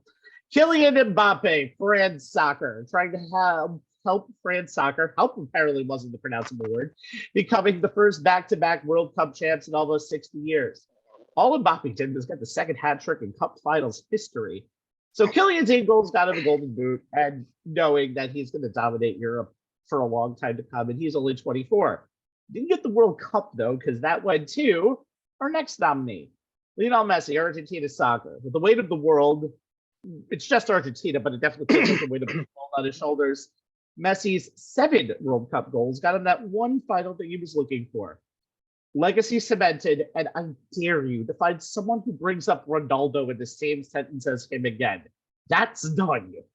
Nathan Chen, figure skating. He is the quad king for a reason. He dominated on his way to Olympic gold in Beijing, and the Rocket Man did it with ease. Finally, Aaron Jackson, speed skater, history maker, gold in the 500 meters, making her the first American woman in 28 years to do that. Oh, and Erin is also the first ever African-American woman to win individual Winter Olympic gold for the United States. And the winner is someone who's being more compared to the real greats, not Ronaldo, but the real greats of soccer. And that would be Lionel Messi, our first ever Golden Wing Award. Sean, well-deserved. Yeah, very well deserved. The World Cup is so special because there's a lot of luck to it. The players are not used to playing with each other. All right, for this one, I'm going to put him down. Here you go. Yeah. I come right back until I stop talking about Messi. He's coming right back. Just to see, he made the finals now in 2 out of the last 3 World Cups, which is very hard to do. Just like Maradona, he won 1 World Cup and he lost 1 World Cup. Maradona won in 86 and lost in 90 on a bad penalty given away or called to West Germany. But what Messi has meant to soccer, and I don't follow it a lot on the club level, but he is the name you associate with soccer. Even though I really didn't watch him a lot. I mean, I knew he was in Barcelona. He always played with Argentina. There's a quietness, a disposition, a dealing with being probably the most impactful athlete in the last generation. And you got the sense that even if he didn't get the World Cup, the fans would have taken it harder than Messi. He never whines about losses. He goes on with his life.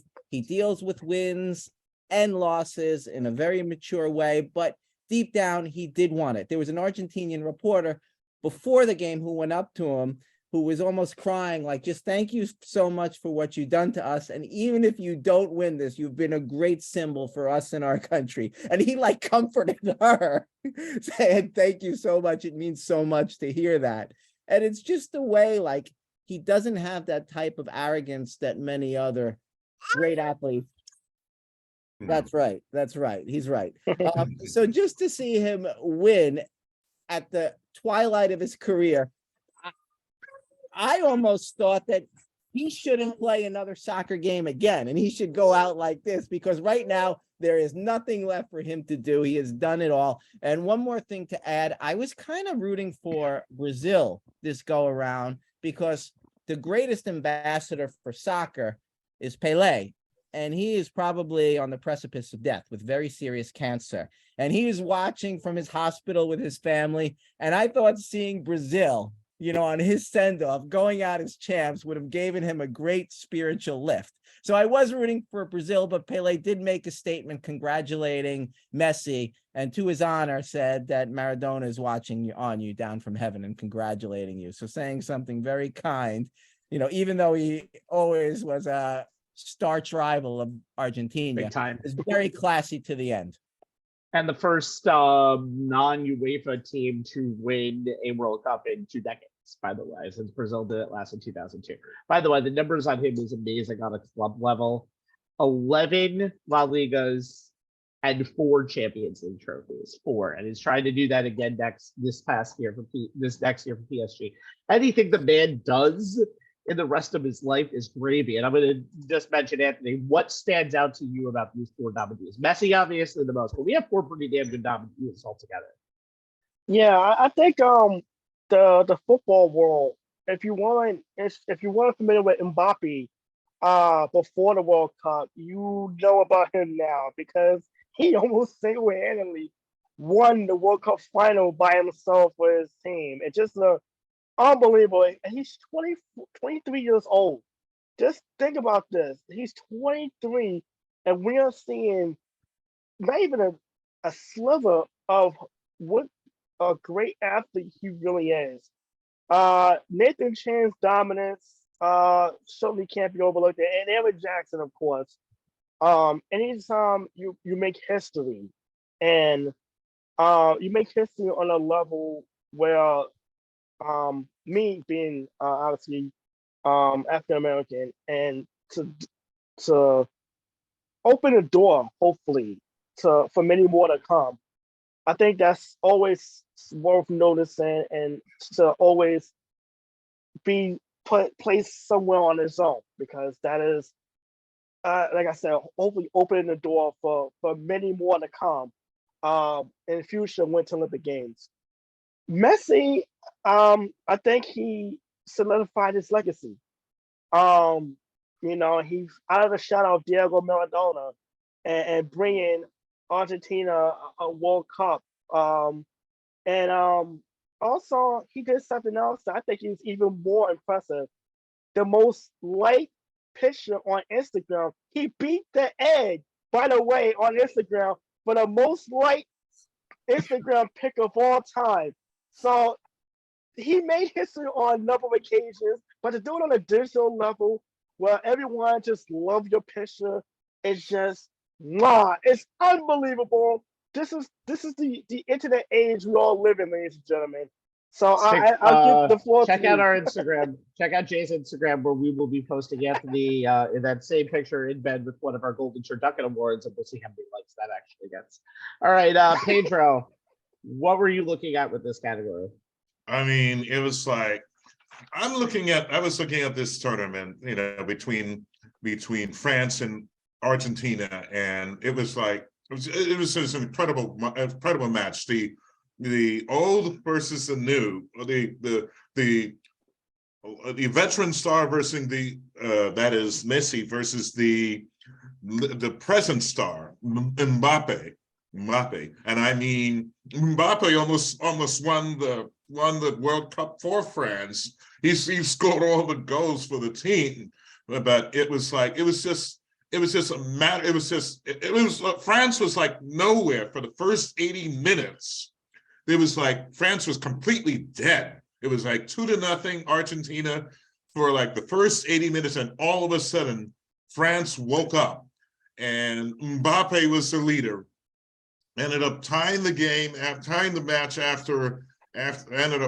match in regulation, and then in the second period, as Messi scored his goal, Mbappe answered back. Unfortunately, they lost it on penalty kicks, but I mean, it was just an incredible match. And like I said, Messi has cemented his legacy, and a new legacy is being created in Kylian Mbappe. I think he is the next. I think he is the next Messi right now.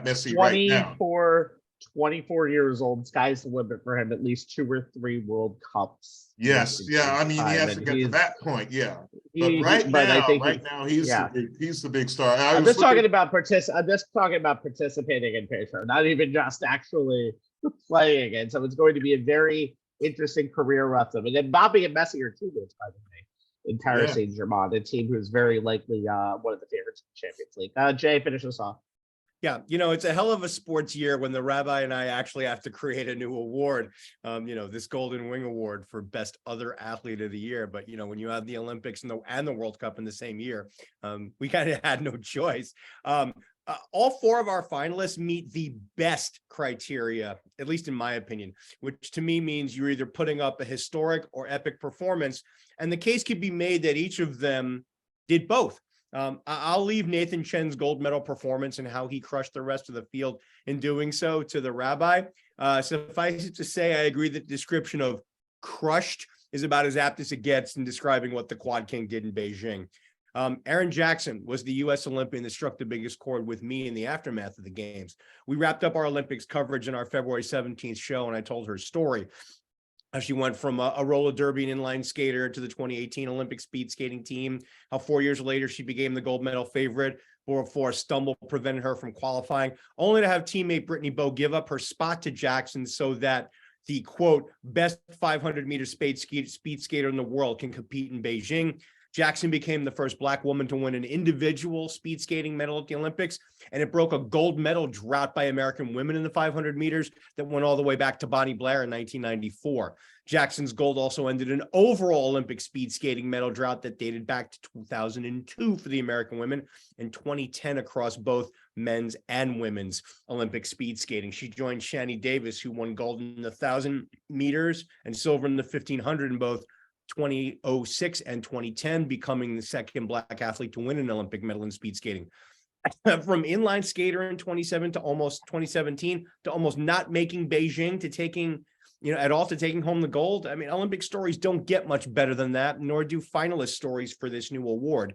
But when even I champion the performances of not one, but two of the greatest soccer players of their respective generations in this year's World Cup, you know that something both historic and epic must have happened, and it did. In any other World Cup year, golden, as Pedro said, Golden Boot winner Kylian Mbappe's hat trick in a World Cup final for France would have won this award, and the case could be made that he's more than deserving for of the honor, especially when you consider how hard it is to repeat in the World Cup. Italy in 34 and 38, Brazil in 58 and 62 are the only countries to do it. Mbappe took France this close to doing it. But how could we not give this award to Leo Messi? I mean, after all the setbacks and defeats in this event, it seemed like he was destined to take the top spot on the greatest to never win a World Cup list, especially with 2022 most likely to be his last chance at age 35. In the aftermath of the loss to Saudi Arabia in group play, it seemed like the football gods were once again conspiring against Messi, but the team came together, and with a little help from his friends, Messi got one more shot, and this time he didn't waste it. He put two in the back of the net, assisted on the third, nailed the team's first penalty kick, leading Argentina to the World Cup title. Hollywood couldn't have written a better script for Messi to finally get his title and win our inaugural Best Other Athlete award. And by the way, considering Messi had never scored in the elimination rounds until this World Cup, seeing his performance at 35 was amazing. Yeah, Jay just told me to mention Nathan Chen real quick, so I will. A guy who finished 17th in the Winter Olympics last time in the short program. All he did was set a new personal best in the short program 4 years later with 1:13.97, topping the previous record by over 2 points to Yuzuru Hanyu, who was also a big contender for the award this year. But once that happened, he did 5 quad jumps in the free skate, gold medal. It was really a guy who came in with about as much pressure as any Winter Olympic athlete could.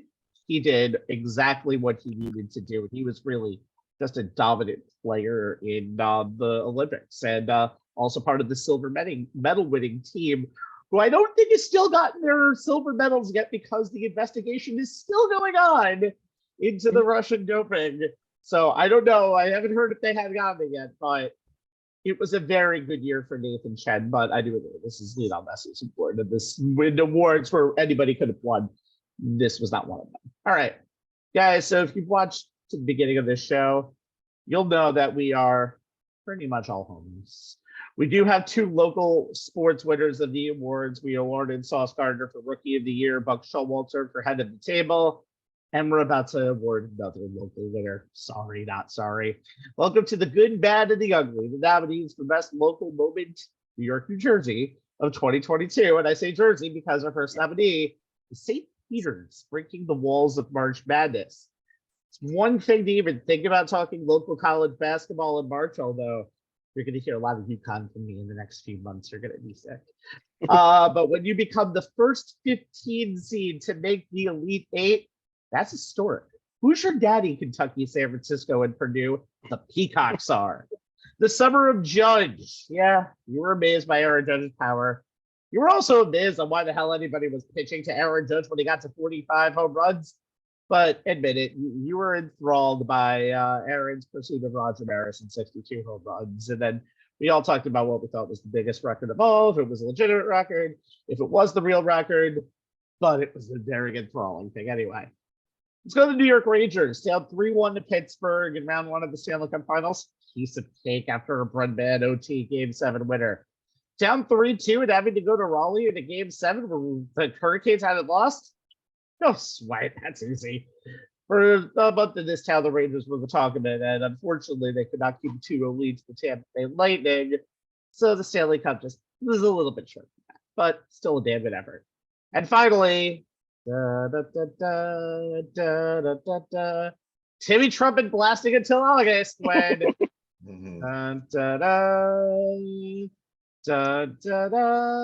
yeah, the Mets hellish September. Ending in the culmination of blowing what was at one point a 10.5 game lead against the Atlanta Braves, which included a last weekend sweep where one win would have given them the division.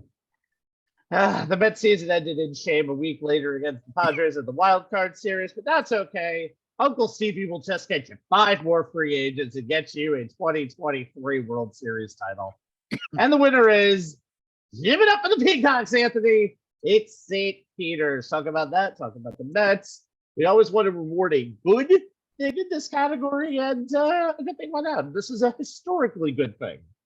You know what? Joseph City been putting about 2022 for 2 reasons: St. Peter's and Miss Marvel. Okay, so give it up for Jersey City.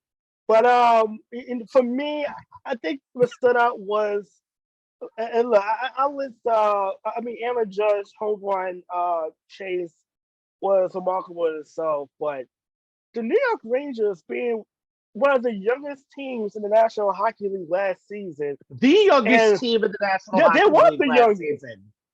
And the regular season they had, and that was just to get home ice advantage in round 1 against a Penguins team that was battered, beaten up, but they had all the Stanley Cup finalists, Stanley Cup experience, with Crosby, Malkin, and company still playing at the top of the game.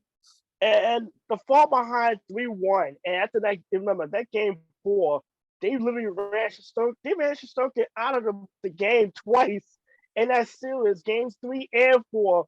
Igor Shesterkin, the best goalie of last season, was literally pulled in both games. And to see the Rangers just claw back, come from behind in all 3 games, in games 5, 6, and 7, being down by multiple goals at each point, which is an incredible thing. But to top it off and to beat Carolina in Game 7 in dominant fashion, I think was, and I think it was one. It was a capper to one fun postseason run. If you was a Ranger fan, to see this team that was not expected to compete, to really be a major factor in a very tough Metropolitan Division, to come within 2 wins of getting to the Stanley Cup final out of the blue. I think it was one of the, like I said, it was a fun spring, it was a fun ride. On TV Panera's game winner in Game 7. I just remember I did not have a voice that week, in those 2 weeks. So celebrating silence was probably the first time I ever did that. But to me, it would have been the Rangers, but that's not to take away from the other nominees. The Mets were a great story up until September. I was at the combined no-hitter also, that they threw in early May. But I think the Atlanta Braves just took the division from them. It'd be a matter of the Mets blowing it. Mets, Atlanta playing 700 baseball from the month of June on, and just taking the division away from the Mets. And that's how I say more credit to Atlanta Braves for playing just lights out the last 3.5 months of the season. But the Peacocks is what every day we like about March Madness. An underdog team, a great story, a school capacity of just 2,600, coming out of nowhere and just breaking down the walls and get to the Elite 8. Just a great story, and this is why we love watching the NCAA tournament every year. And Jay, you and I always talked about the madness of March. We'll have a lot of time. I mean, we can talk about Aaron Judge's home run chase if you want. Spoiler alert, we're going to have a lot more time to talk about Aaron Judge during this show. But what stood out for you in this category? Again, another loaded category. Yeah, I mean, the fact that we have 3 of the 4 major sports contributing to the Final Four for this award tells you all you need to know about the year in sports in New York. The Rangers made the Stanley Cup playoffs. Must-see TV in the Big Apple, coming back from those 3-1 deficits against the hated Penguins and then the Hurricanes, that they ran out of gas at the hands of the, at the time, two-time defending Stanley Cup champion Tampa Bay Lightning. Was no disgrace, though it did spawn my want to knock off the Lightning, send a team from somewhere other than New York to play them in the Eastern Conference Finals comment. The Mets having another September swoon will always be a finalist for this New York-centric award, considering the number of diehard Mets fans that we have here on the Sports Lines, 3 of whom sit on this panel next to me tonight. It doesn't take away from all that the Mets accomplished in 2022. Their pre-swoon run was nominated for this award as well. But there's unfortunately more history for the Mets related to the bad and the ugly criteria for this award than there is for the good. Maybe that will change next season, regardless of what happens with Carlos Correa. As for Aaron Judge, well, it would have to take something even more epic than a chase for a home run record where not only AL history was at stake, but Yankees history as well, as Judge chased, caught, and then passed Babe Ruth and Roger Maris en route to hitting 62 and putting his name in both the team and the league record books, for the AL MVP to not win this award. And for that good thing, we stretch geography a bit, as Rabbi said in his intro to this segment, crossing the George Washington Bridge, going all the way to Jersey City, New Jersey, and the campus of St. Peter's University. The Peacocks, as already noted, became the first number 15 seed to make it all the way to the Elite Eight of the NCAA men's basketball tournament. They knocked off number 2 seeded Kentucky, number 7 seeded Murray State, and number 3 seeded Purdue in their Cinderella run, blowing up brackets everywhere, including mine. St. Peter's also became the first New Jersey school to make the Elite Eight, since now former head coach Shasheen Holloway was a point guard on the 2000 Seton Hall team that got that far. Holloway has taken things full circle now, as he left St. Peter's to take over the reins at his alma mater, seemingly before the ink was even dry on the post-game notes of the Peacocks' Elite Eight loss to UNC. But that doesn't detract from what he and the team accomplished, and it's why they're winners of our annual Good, Bad, and Ugly in New York Sports Award. Pedro, go any way you want with this. Obviously, you are one of the resident Mets fans in the room. St. Peter's. St. Peter's, like I said, ultimate Cinderella team. Usually in the March Madness and the NCAA tournament, there's always a Cinderella team somewhere, and this was it. St. Peter's was it. Men's. That was it. It was it. Every team has a Cinderella, and it got to the Elite Eight, and they did an excellent job. They made an excellent job, and I gotta congratulate them. Any team that gets that low seed, get this far, you gotta congratulate them.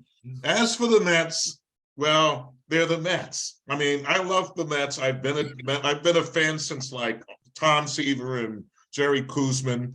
They're the Mets. You deal with them, but like I said, the Mets they're not your father's Mets teams. They're not your father's Mets team anymore. You have Uncle Steve. He's going to get money. He has the money. He's going to get the free agents. They got Verlander, Correa.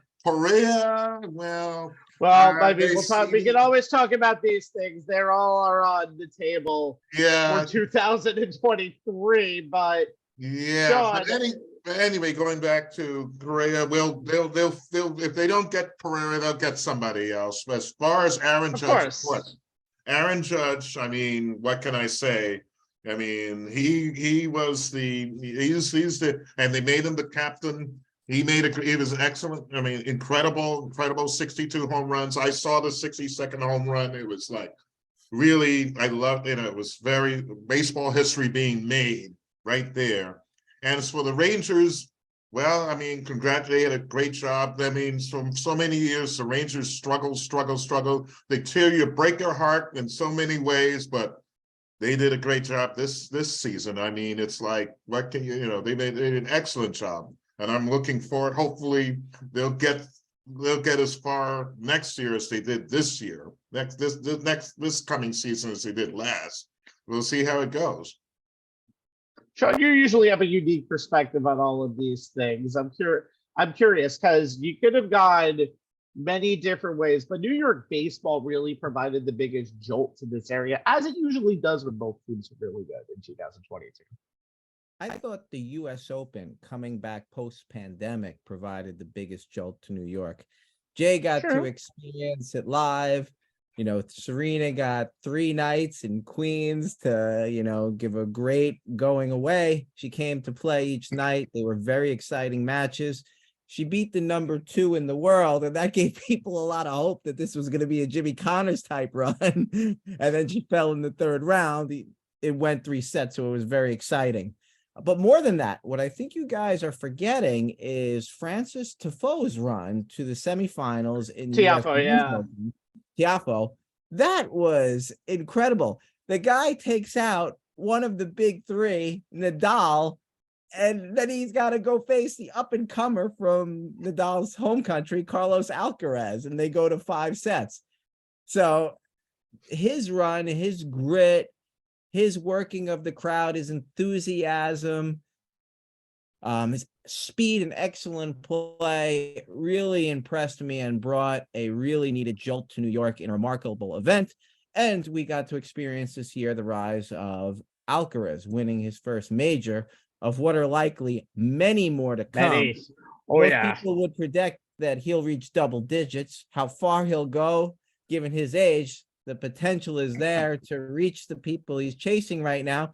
And, you know, he is now a guy, if he's in a tournament with Djokovic or Nadal, he's right there with him. It's not just going to be 2 or 3 people winning every single US Open for the next few years. Ruud's another guy who you could expect likely to win a few, and I hope Tiafoe gets 1 or 2 here or there too. He's currently ranked in the 20s. This was a great run for him. I hope to see him back. Well, you know, Rabbi, I got to give Sean credit on this one. When the US Open is at the level that we saw this year, especially coming back finally full strength after the 2 years prior because of COVID, it's always been something uniquely New York.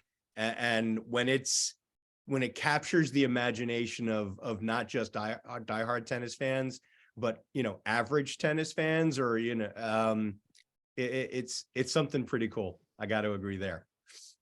It was very fully there in 2021, since it was the first US Open I went to, and it was pretty full there. But this was a very, very exciting year, and I do have to say, whenever you can see somebody from the year born 2003, when Roger Federer, who we'll talk about in a second, was just making his rise, and seeing him now just becoming just this wonder kid, you do wonder, the sky is going to be really the limit as tennis kind of goes through the new era, which we'll get to in just a few minutes. But first, we have one more award.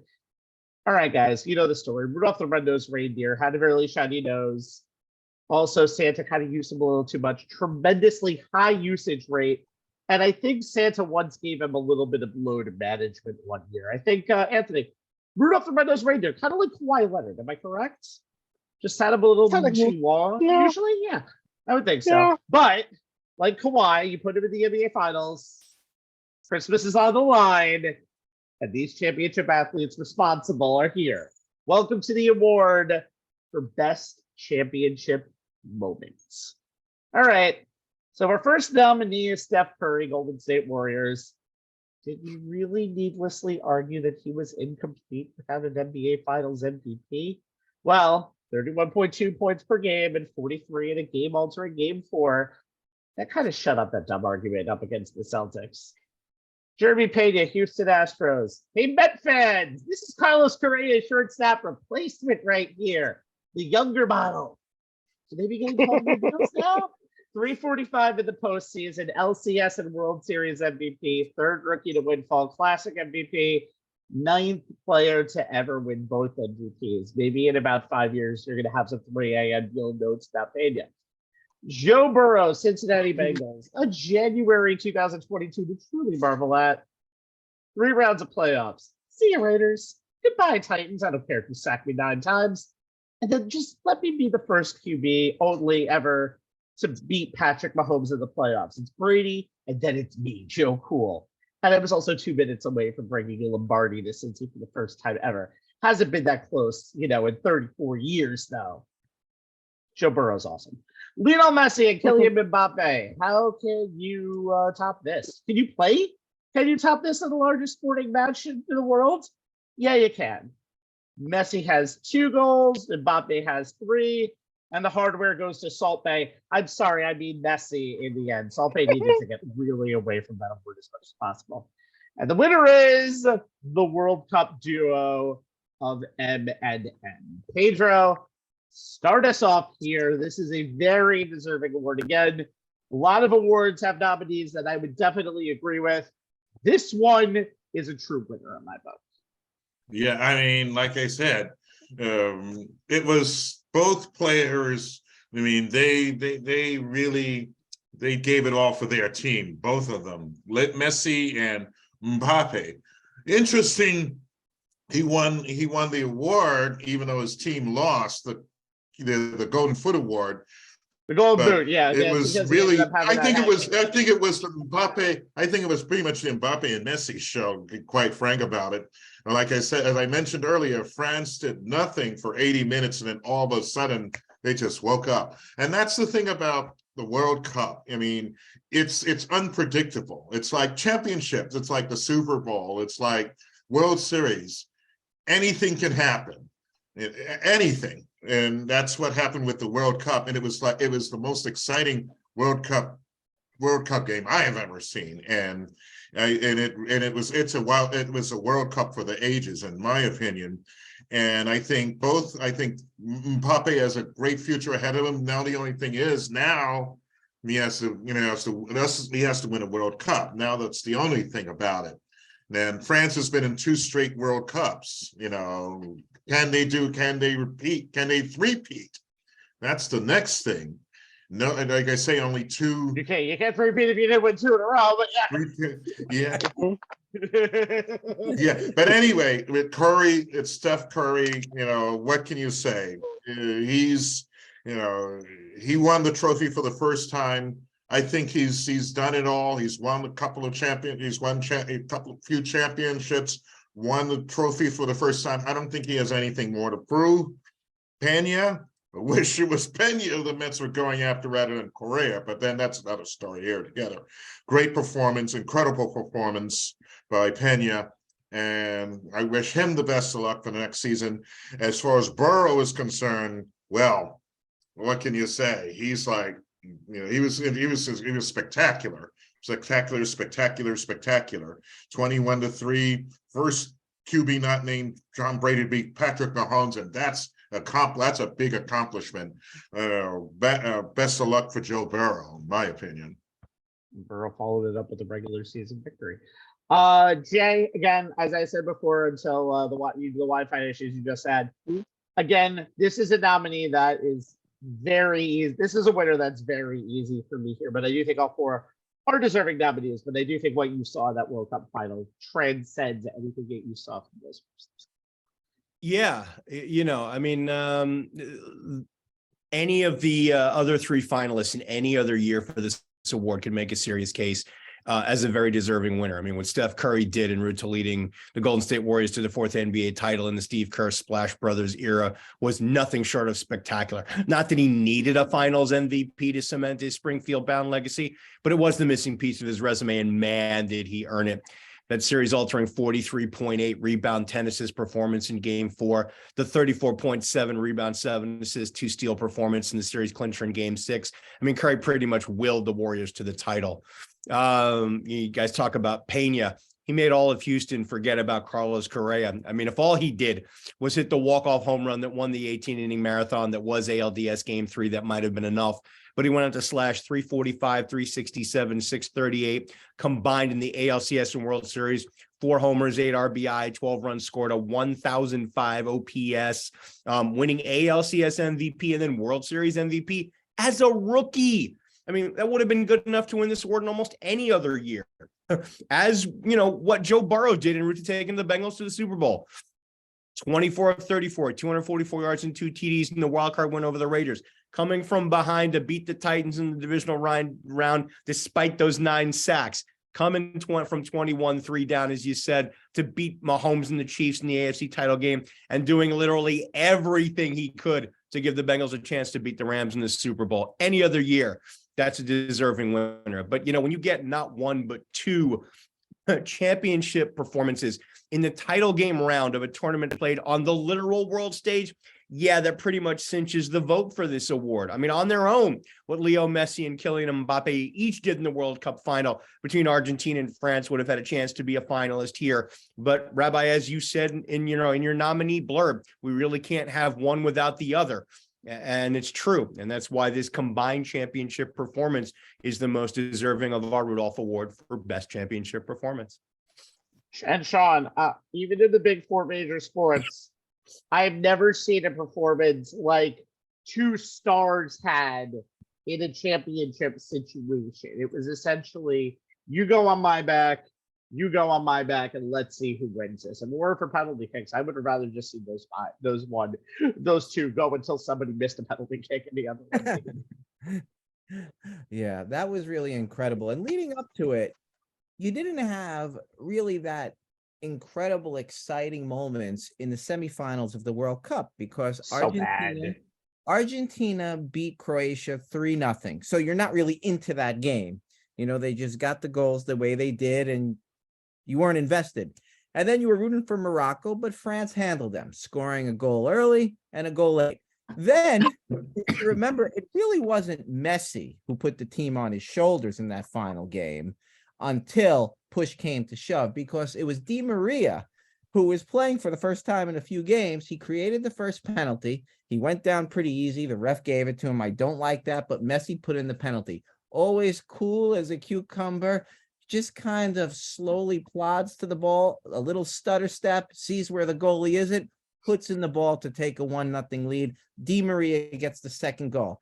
And then it's going into the 75th minute or so, and you're like, well, look at this. Messi's going to get his championship. But you're not saying this is an awesome game by any respects. It all changes, Pedro mentioned, by France drawing a similar penalty and Mbappe putting it in. And then France gets a second goal about 2 minutes later. And then it's tied. And right then the camera focuses on Messi. And he still has his composure. He doesn't lose his cool. He just respects the moment, and you still have a game to play. There's still a World Cup to win. He is not defeated. And that's a lesson to kids out there saying, even when the momentum is going against you, don't give up. Show the heart of a champion. They went into their 30-minute overtime. Argentina goes up, and it seems like that's it again. But France comes back again, and all of a sudden, within a half hour, you have the greatest World Cup finals that you've ever seen in this or any generation. Then France is going to win the tournament. They have a breakaway, and their goalie stretches out his leg. Oh my God. Everyone forgets about this. And makes the save of a lifetime right before penalty kicks, which really put the momentum on his tide going into penalty kicks, because after that, you can't think that goalie is going to lose, And then it comes down to Mbappe and Messi. This is Brazil's problem. They left Neymar as the fifth penalty shooter. They left him off their field, and he's the guy who usually takes penalty kicks for Brazil. You put him at least, if not first, you put him second. He's got to be up there because you have to set the tone early. And they go into penalties. Mbappe, first Messi, then Mbappe hit theirs. Then it's up to the rest of the team. And the Argentinian goalie also deserves the Rudolph Award because he was probably the true MVP of the game. So Messi did have a great supporting cast. It was his goalie Hernandez, and it was also Di Maria. So for all those, I give the Rudolph Red-Nosed Reindeer Presentation Christmas Award. I will say this. Steph Curry's performance against the Celtics in the NBA Finals, I think, really solidified him as one of the greatest players of all time. Let me tell you about that. Let me just tell you something, Anthony. Like I said, he didn't need what he did, but that can read as like the first headline of a long list of what Steph Curry did. And in any other year, Curry would have at least 1 or 2 awards for that playoff performance that he had. Yeah, but when you think about the narrative going into that final series is that Steph Curry had never won Finals MVP. So stupid. That the 2 championships was very much contributed to Kevin Durant being on the team, and him being kind of putting that Warrior team over the top. You think about the Steph Curry coming back from 2 years ago, missing majority of the year with an injury, and then the next season missing the playoffs, getting knocked out in the playoff tournament by Ja Morant in Memphis, and to come back and to, like I said, game 4 might have just been his signature game in a career full of signature moments. And also, it's a nice nod to me. I get to rub it in the face of Kevin Durant fans saying, "Hey, the Warriors didn't need you after all to win a championship." But Anthony Strait, Joe a resident hater of the group. Finally, we've now passed the baton. but also Joe Burrow, despite having turnstiles for an offensive line, playing phenomenal, and getting the Bengals to the Super Bowl within 2 minutes of a Super Bowl championship, getting the city of Cincinnati a free day off from school and work. By the way, after they beat Kansas City in the AFC Championship game, and getting the Bengals back to the playoffs, division champions once again. This season, Jeremy Pena, just a phenomenal young talent and a big part of why the Astros went on to win the World Series. But Messi and Mbappe is the reason. I don't know if you guys have Tubi, but you can watch every match of the World Cup and even in condensed form or this entirely. That final is the only match I've watched more than once in its entirety because the momentum swings in that match from 80 minutes of formality to the last 10 minutes of what on earth are we seeing? Are we on the cusp of seeing one of the most single match performances by Mbappe to go along with a possible epic choke job that could have been saddled with Messi's legacy? And then you talk about the Hernandez, just in the penalty kicks, his confidence, his swagger after every stop. You saw him dancing after he made one stop, and just kind of, I don't know, like I said, and Sean, you are a resident soccer aficionado here. It's a mental part. It's a mental game to penalty kicks. It's not just on the guys who are doing the penalty kicks. It's also the goalkeepers also. That I think just kind of kicks in, and it just takes it to another level. But when championships on the line, you want your stars to step it up. And Messi and Mbappe, for their respective teams, Argentina and France respectively, did everything they could to put their teams in a position to win. Unfortunately, someone had to lose. I think that's how I looked at it. Someone had to lose this match, and France showed why they were. You know, and like I said, just I actually one of the greatest matches I've ever seen. I actually want to just do one more quick take. By the way, shout out to Salt Bay. Quote cappuccino. Oh God! I love when the World Cup when FIFA has to literally put out I like the guy. When FIFA has to literally put out a statement condemning Salt Bay's actions at the World Cup as a fan, you know it's bad. By the way, one thing that gets overlooked a little bit is Argentina played a quarterfinal classic against Netherlands. Oh yeah, and they almost could have blown another 2-0 lead, and Netherlands had all the momentum going in. Most golden goal periods or most of those extra times, no one scores. I mean, you saw that rarity. You rarely see someone score in that extra time period. And I thought, okay, so Netherlands has this. They have the momentum. And Argentina kind of mopped the floor with them in penalty kicks. So no, that really started. That one was kind of close. But yeah, Argentina. It was close, but when it got to penalty kicks, Croatia mopped the floor with Japan in penalty kicks. Japan could not buy a penalty. And one thing which is penalty kicks in the World Cup and even just across the club teams, they're usually converted at somewhere around 75 to 80%. I don't know if it was atmosphere the ball, the elevation or the sea level in Qatar, they were only being connected at a 50 to 60% rate in Qatar. So goalies had a greater chance for some reason. And, penalties made the difference. And I hate when games are decided by penalties, not so much penalties at the end of the game, because that's somewhat fair. But when a game's not decided on the field and players in action, but by a call of a referee, and then somebody gets a chance at an 80% penalty kick, I hate that. So, if a game's got to be decided by penalties, Yes. Hate that. Yeah. And Agreed. also, All right. Sean, I add too. Also the weather. It was the temperature there could have It was played a a big lot of factor factors. as well. It really was just a lot of factors that kind of led to everything happening in that World Cup. Still, World Cup, December, never again, please. Never, ever again. All right. Okay, so guys, we're gonna do another quick roundtable here. It's quitting time, but not for any of us. It's hard to imagine an ACC or NCAA tournament without Mike Krzyzewski, Coach K. It's hard to watch professional basketball without Sue Bird.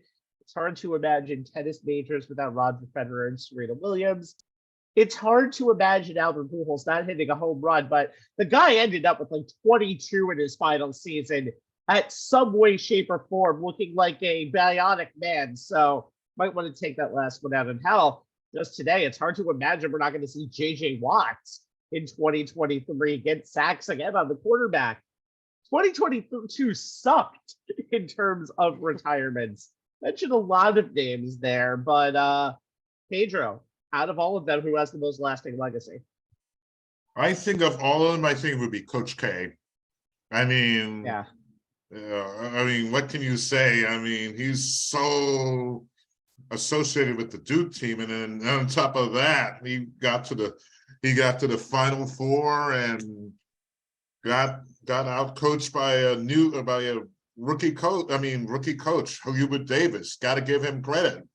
Our arch rival, But like I said, Coach K, of all of these guys, it was the team everybody loved to hate, or if you either Duke is a team you either love or you hate. But even if you hated it, you got to give it Coach K. You got to give it Coach mostly K. hate. Mostly hate. Sean, which one of those are you looking at as legacy reminders or big legacy? I got a few people to mention, but one you might forget. Jimmy Johnson in NASCAR said goodbye. That's right.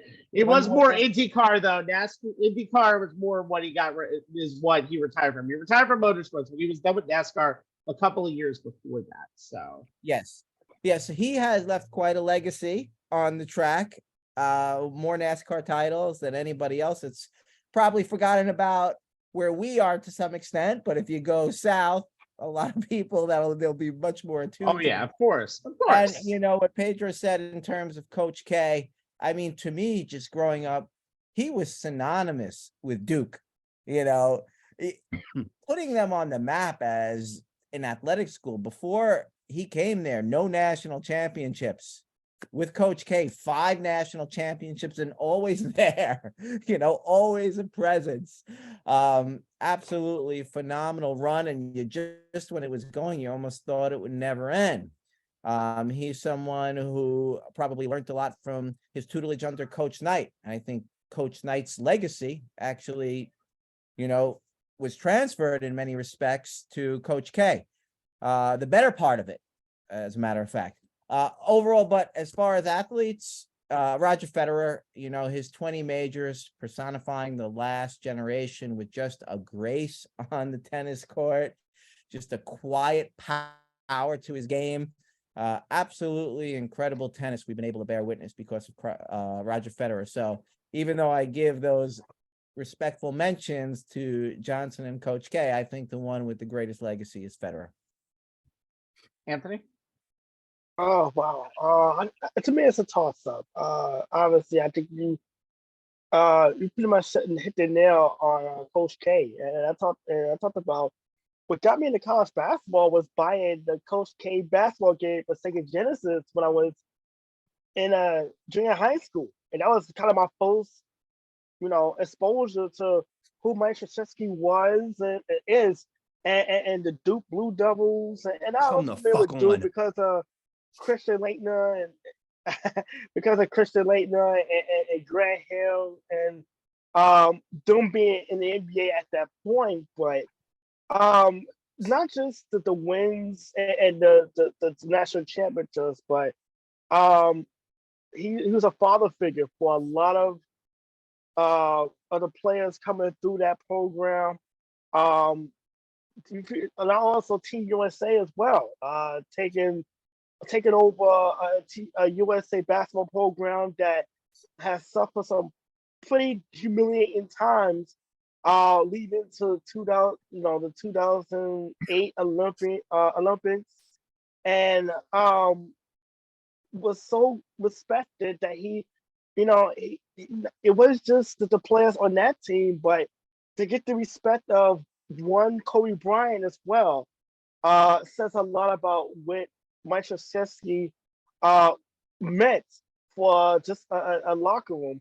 And then Serena Williams, which she's not just for women's tennis, I mean not just for tennis, but for women's sports in general. Like you think about the US Open was not just a showcase of how great she was, it was her own personal fashion show with the cat suits and the Nike outfit. Shockingly, amazingly good fashion, especially Yes. It was perfect. And overall, you have to include her sister Venus as well. The Williams system's legacy, for what they was able to do for women's sports in general at a time where Title IX was finally coming along, and you're seeing more opportunities given to women. I think it was like the right time to see two young women of color also, setting kind of being transcenders for an entire generation of aspiring athletes, aspiring fashion designers, moguls, whatever you want to call it. Yeah. I think everybody on this list that you named has left a piece or a mark in some capacity that we can all appreciate at some point. Yeah. And Jay, if you can hear us, just finish us off. This was a big time year for everything of these all these athletes, and I know you know a lot of them in terms of your sports watching over the years. Yeah, I can't recall the last time we had a year with so many Hall of Fame level people in their sport retire from the game. Serena Williams, Roger Federer in tennis, you guys have all talked about. Two who can easily make the case for the title of greatest of all time to ever pick up a racket. Serena went from challenging the tennis establishment to becoming it and giving a whole new generation of girls the type of role model, especially girls of color, that hadn't existed since Althea Gibson in the 50s and 60s, and not at this rarefied era of the sport. Federer, as Sean mentioned, 20 career Grand Slam wins. He's one of 8 men to have won a career Grand Slam. That's winning all 4 Grand Slams at least once, and one of 4 to have won a career Grand Slam on 3 different surfaces, hard court, grass, and clay. And he had almost 20 years of utter dominance of men's tennis. Talk about Albert Pujols, who revived the golden age of his career at the Dodgers, only to take the retirement tour season to a whole new level. 270, 345, 50 slash line, 24 homers, 68 RBI, and 895. Hell, he was the only player to have a better OPS and slugging percentage against left-handed pitching than Aaron Judge.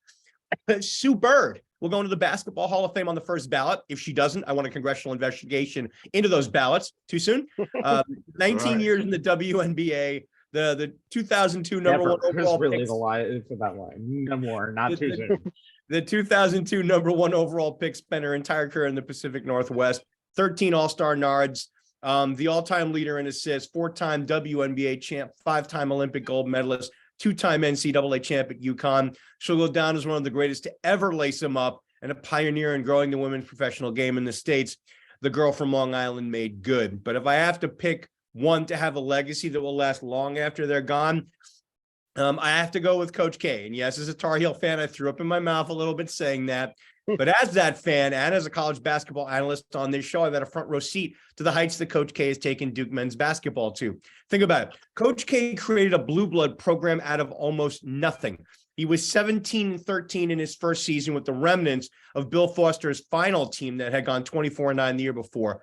Then he went 10-17, 11-17 the next 2 years and had folks in Durham wondering if he was the right choice. Duke has had only one other losing season since 1994-95 when health issues kept Coach K off the bench for 19 games, and the team went 4-15 under assistant Pete Gaudet, and finished 3-13 and 18 after a 9-3 start under Coach K. 1,129 wins against only 309 losses overall. It's a 785 winning percentage. 30 seasons of 25 wins or more. 16 seasons of 30 wins or more. 13 times ACC regular season champ, 15 times ACC tournament champ, 36 trips to the NCAA's 101-31 record, 13 Final Fours, 5 national championships. Duke's 46 first-round selections in the lottery era since 1985 are the second most NBA in the program, by any program rather, behind Kansas City's 47 in terms of NBA first-round draft picks. Coach K's own 46 first-round picks are the most by any one college coach in the history of the NBA draft. 68 Duke players have been selected in the NBA draft since Coach K took over in the 1980-81 season. It's a legacy that will continue under his hand-picked successor, John Shire, as Duke is currently number 17 in the latest AP poll and 18th in Seth Davis's athletic poll. It's never easy to follow a legend. Just ask Gene Bartow. He followed the legendary John Wooden at UCLA and did it badly. But we live in a different era of college basketball where legends at blue blood programs are allowed to pick their successor. There hasn't been a true blue blood since Coach created what now exists in Durham, and I don't see another one joining the Blue Devils alongside Kentucky, UCLA, UNC, and Kansas anytime soon, if ever. I think that's the very definition of a lasting legacy. And very quickly, without Coach K and Duke's success, UNC is a small blue blood, but they don't become the blue blood that they are now. That rivalry lifted those two up to where they are today. I think Serena is the greatest modern tennis player of all time. There are a lot of things that I think she could have even done better in her career that would have made her through the stratosphere, but I think from what she did as a legacy, amazing. Federer at his peak was better than Nadal and Djokovic at their peak, but never at their peak at the same time. Yeah, and then you look at Pujols, he's the machine for a reason, and there's just so much to go through.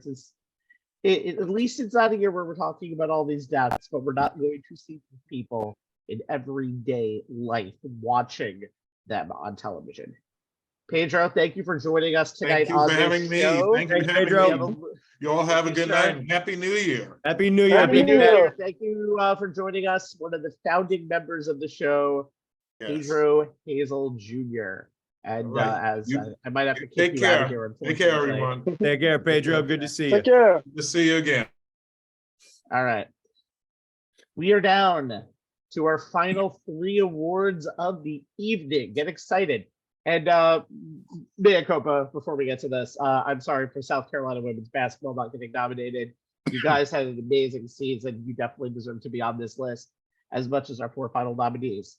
That being said, when we do the best college team 2 years from now, we'll be in the middle of the first ever 12-team college football playoff. You know how crazy that's going to be to keep everything current? You know what? Screw it. I quit for future years. That's it. We're not doing it. Nah. Okay. Screw it. All right. Nominees for best co-winter decade or the best college team are Kansas Jayhawks basketball. All those years that you were annoyed that they went earlier in your bracket than you would have liked, and then you decide not to pick them this year. Sorry. As the Jayhawks finally finished the job and brought Lawrence its first natty in 14 years. Georgia football started the year by finally breaking through and beating Alabama to give Athens its first natty in 42 years. And 9 lost semesters in 1 semester later. Well, 9 lost starters in 1 semester later, and millions of first-round draft picks after that. 13-0, heavy favorites to go back and win the back-to-back CFP. Michigan football beat down Ohio State once at your place, you've started to turn things around. Beat them down again at yours, you're now the big brother. Back-to-back Big Ten titles, and they have a national semi-date with our final nominee, Anthony. Long live the Hypnotone. It's TCU football. They were one OT away from being undefeated season as a conference champion, but they'll just have to settle with being the second Big 12 school ever to make football's Final Four. And the damn good dogs of Georgia football are your winners for this year. Jay, who else could it be? I can't really say I'm surprised that there are 3 college football teams here and that one of them is the winner. It's how things have tended to shake out with this award. With the odd men's basketball champ or Gino Auriemma-led champion UConn women's basketball team sneaking in to steal the award in a given year. The only other non-football teams considered were the South Carolina women's basketball team, as Rabbi said, who's Dawn Staley, ahead of the table nominee herself, led to the national title, and the UNC men's basketball team due to their run to the men's national title game, highlighted by a win over Duke in the national semis. Statement made to end Coach K's career, led by yet another head of the table nominee in Hubert Davis. In that segment, our head of the table segment, I talked a little about what Sonny Dykes accomplished with the TCU football team this year, and extensively about what Jim Harbaugh has accomplished the last 2 years with the Michigan football team. So there's not much more for me to add here. What both teams accomplished on the gridiron is why they're in the Final Four of both the CFP and this award. Their matchup in the Fiesta Bowl on New Year's Eve will be the epitome of toughness and grit, as well as skill, and I can't wait to see it. And yes, fellas, I will be watching it in real time. There will not be a DVRing game, no spoilers, please text in the OTSL group chat from me on that one. That's what happens when they put it on at 4:00. Yeah, you go. As for the Kansas Jayhawks, if my North Carolina Tar Heels are going to lose in a national title game, I guess it's okay if it's to another blue blood program with the championship pedigree like the one Bill Self has built in Lawrence. The Jayhawks blew the Tar Heels out of the gym in the second half by 18 after going into the break down 15 behind a pair of double-doubles from Christian Braun, 12 and 12, and David McCormick, 15 and 10, and 12 points from Final Four most outstanding player Ochi Abaji. But there's no way that any team other than the Georgia Bulldogs football team wins this award. As I said on our winter meetings edition back on December 10th, when we broke down whether or not we thought the committee got it right, I spoke with the rabbi after the Final Four was revealed and UGA was officially locked in as the number 1 seed. And I said that after losing 15 players to the NFL draft after last year's title, anyone outside of Athens who said they'd be 13-0 and right back here with a chance to repeat was full of it. But because they are back here is why they're our best college team of the year. And easily back here. Yeah. It's not even question. Yeah, I mean, you think about the Georgia Bulldogs, and there was question about Stetson Bennett last year going into that national championship game against Alabama, and this year he's pretty much solidified himself as he is the quarterback of that team. Who, by the way, despite the 9 lost starters, still have one of the top defenses in all college football, and they beat the hell out of LSU last month in the SEC championship game. It's the fact that they finally broke through with Alabama, and to build on top of that and kind of establish their dominance even more. I couldn't see anybody else getting this award. I mean, Michigan. I mean, obviously getting to the college football playoff last year, going undefeated, beating Ohio State again in the horseshoe to get back to be the number 2 team overall. And Kansas obviously win the national championship after a first half that did not look so great. Like that was down 15 and rallying back to win that game. But the Bulldogs, I think, was really the clear winner in this category. Yeah. Kansas Jayhawks, great season, second straight Big 12 team to win the college basketball's national championship. Always a program that always delivers with Bill Self. This time they just got the job done in what was a true blue blood Final Four with the least experienced team up the forwards, Villanova. And that's another guy who, by the way, retired this year, right? Just a heads up. TCU football, Great story. Very much. I'm going to be very interested to see what they do against Michigan in the national semifinal. Just remembering them actually using the fire drill play to kick a game-winning field goal at Baylor. Mwah. That is the epitome of amazing coaching by Sonny Dykes. Michigan football, what can you say? They are undefeated in the year 2022. Remember, they lost in 2021, technically, on New Year's Eve. But most of their games have been pretty simple. They've gone through a complete amount of changes. They've also lost their best player on offense to injury. It'll be very interesting to see what Michigan football and especially Jim Harbaugh has cooked up for this college football playoff, but they're clearly the class of the Big Ten. And Georgia football, what can you say about them? When you have a quarterback who is older than Jason Tatum, by the way, by 1 year, he's 25, and Tatum is 24. I don't know what you can say. Bennett has become a veteran leader, and the team is basically picked up right from where they left off last year. Biggest mea culpa of all of them of my predictions this year was me not picking them to go back to the college football playoff. I can't believe that even came out of my mouth. But so congratulations to Georgia.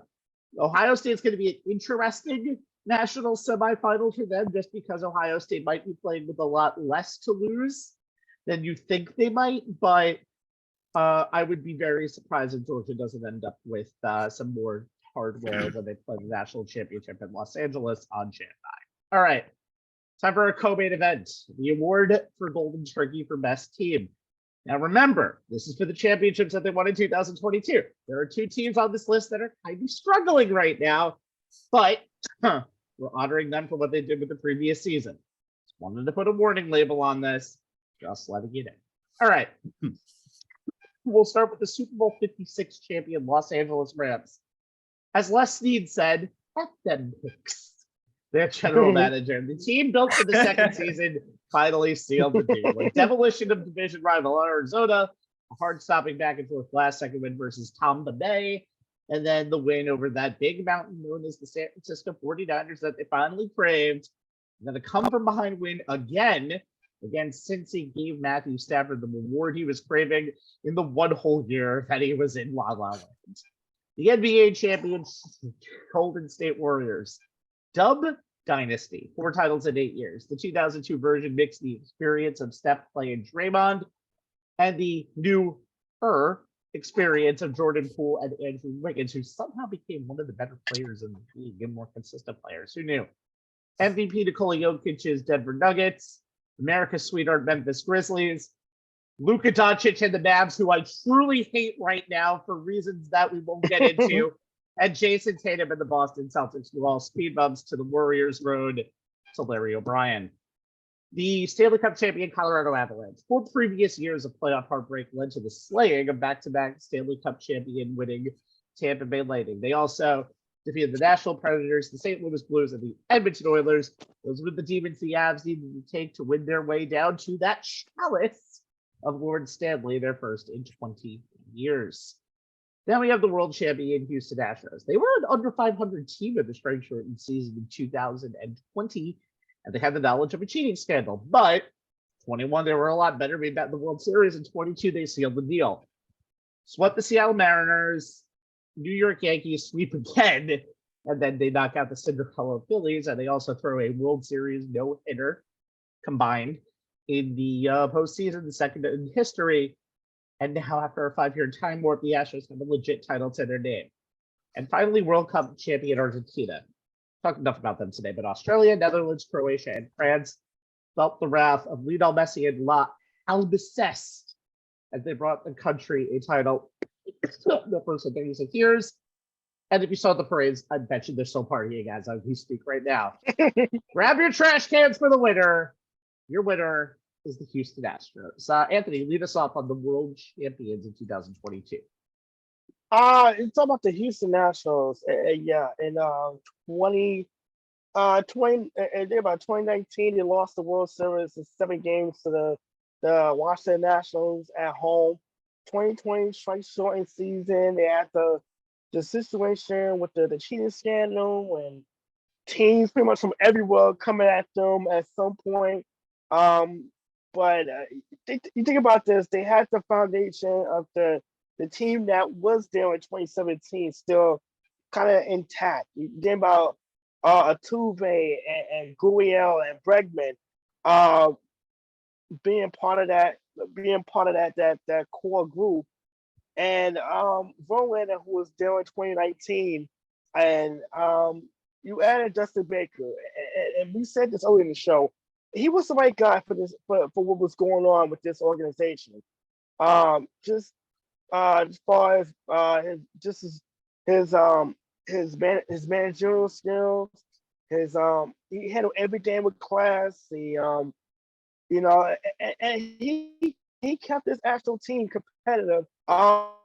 Just when we thought that the Astros window of opportunity was closed, and they come into the postseason, they were the best team in the American League throughout the entire regular season. That's no disrespect to the Yankees because they had a great year, but the Astros were clearly the class of the American League, and they showed it in the playoffs, sweeping the Mariners, obviously the 18-inning marathon, and then sweeping the Yankees as well, including winning 2 tough games in games 3 and 4 in very hostile Yankee Stadium, and then coming back from being down 2-1 to a Phillies team that obliterated them in Game 3, and to the tune of 6 home runs. Yeah, and then all of a sudden, turn the table, Verlander gets his first World Series win, and then like a combined no-hitter on top of days, and then what can I say? They just got the job done in that World Series Game 6. Yeah, Yordan Alvarez bat pretty much sealed the deal for the Astros. And like I said, I think this was just kind of a season of redemption for Houston. Everything that's going on the last 3-4 years with the cheating scandal, and then getting back to the Pedro, Luke coming up short last year, 2021, to Atlanta, and finally breaking through. It seemed like it was just everything came full circle for this organization.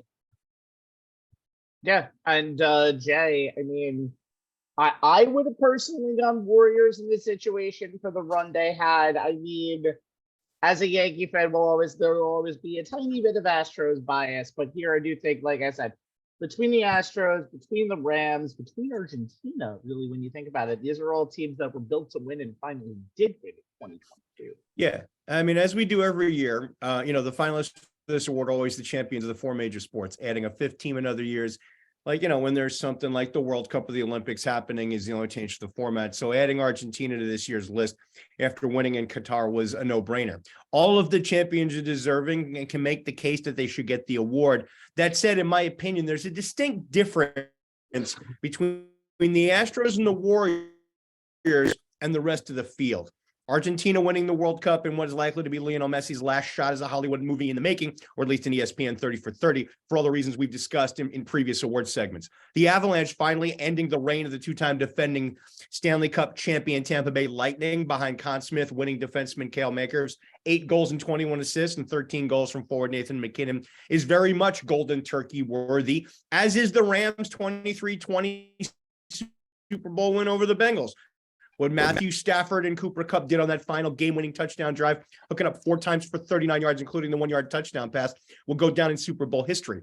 That all being said, what the Warriors did, coming back from down 2-1 behind Steph Curry's final MVP performances in Game 4 and in Game 6, the all-around series play from Andrew Wiggins, who really blossomed in the postseason, Kevon Looney's dominance on defense and on the boards, Draymond Green doing Draymond Green things, Klay Thompson chipping in even though he wasn't 100%, and the emergence of Jordan Poole off the bench, leading the team, as they went on to win the last 3, 2 of them on the road, including the clincher in the gauntlet that is Boston Garden.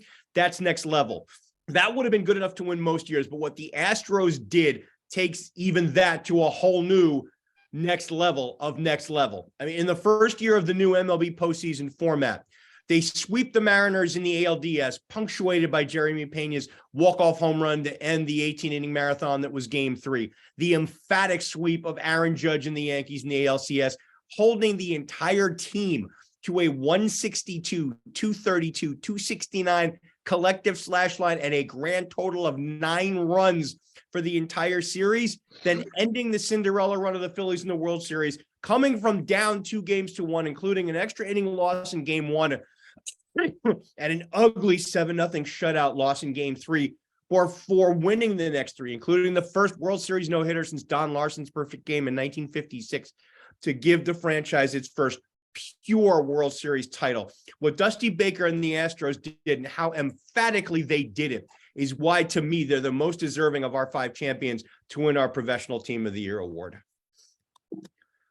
It's interesting because, like I said, there's like no rags to riches story on a list like this. Is what you would, and they're good stories. It's just I'm voting for the Avs just because I think what that is, that organization has had playoff failure after playoff failure after playoff failure. I get going in, and they didn't even make a Stanley Cup final until here. I don't think they made a conference final until this run, but it's a small run. Golden State, what they did is amazing. Also, just considering the fact that they have old challengers and new challenge, they just have a whole new batch of challengers alike. They're really doing it in a different era. LeBron's not really here anymore as a legitimate threat. So overall, I think all these awards, all these nominations are good. I think Argentina deserves something. And I think what the Astros did was special. I think they own the American League. And as Pedro Martinez said to Carlos Pena, or I don't remember who it was, the Yankees are now officially kids of the Houston Astros. The Houston Astros can definitely call the New York Yankees their daddy after 2000. They can definitely call the Yankees can call the Astros their daddy. Their new daddy. After 2020, after 2022. But again, I think you can always go anywhere for these awards, but it's interesting to see. We didn't see the struggle that we saw if the Bengals had won the championship, if the Celtics had won the championship after the start that they had earlier in the year. The favorites really did show up in the end for all of these awards. In fact, the Avs were favored over the Light because they were a better team during the regular season. And they showed up and showed out. And that's why they had a good set of nominees here. But the winner ended up being Houston. All right. But, Rabbi, as you noted, had each of those championship games, or series gone the other way, each one of those winners, for a whole host of reasons that make perfect sense in the narratives of their own teams, would have been potentially even better. It would have been better nominees for this sport. Avs would have, the Tampa Bay Lightning would have won 3 in a row. The vaunted Boston Celtics would have added to their, would have broke their tie with the Lakers for most NBA titles. What the Phillies would have done after, having essentially coming all the way back the way they would have had to, and had the Bengals actually managed to pull out that victory, it would have been pretty damn historic. So, had each of those 4 teams triumphed, the case could be made that those would have been potentially even better stories. So, I don't think, it would have made. But again, I think, like I said, the cream of the crop did show up in the end, and there were teams that were kind of knocking on the door. Okay, our final award of the night is Golden Drumstick for Athlete of the Year. We have a lot of nominees for this award. We had to stare at a screenshot from nominees in all time, and then pick 3 others to lose to Aaron Judge. So here are the nominees for this year's Golden Drumstick Award. You might as well start with the New York Yankees outfielder and new AL home run king. That's Aaron Judge, 62 home runs, the driving force of the New York Yankees for almost all of 2022. And remember, he was a week away from winning the Triple Crown as well. Here's a bet on yourself and get rewarded with a 9-year, $360 million contract. Steph Curry, point guard, Golden State Warriors, his age 34 season, playing like his age 24 season. 25.5 points per game in the regular season, 27.4 PER in the points per game in the postseason.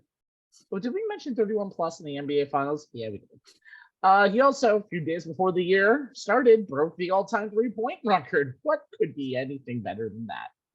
Jay knows a little bit something about nominee number 3, Caleb Williams, quarterback USC. The Trojans decided to shake the Oklahoma tree, and out came a Lincoln Riley and his starter from 2021.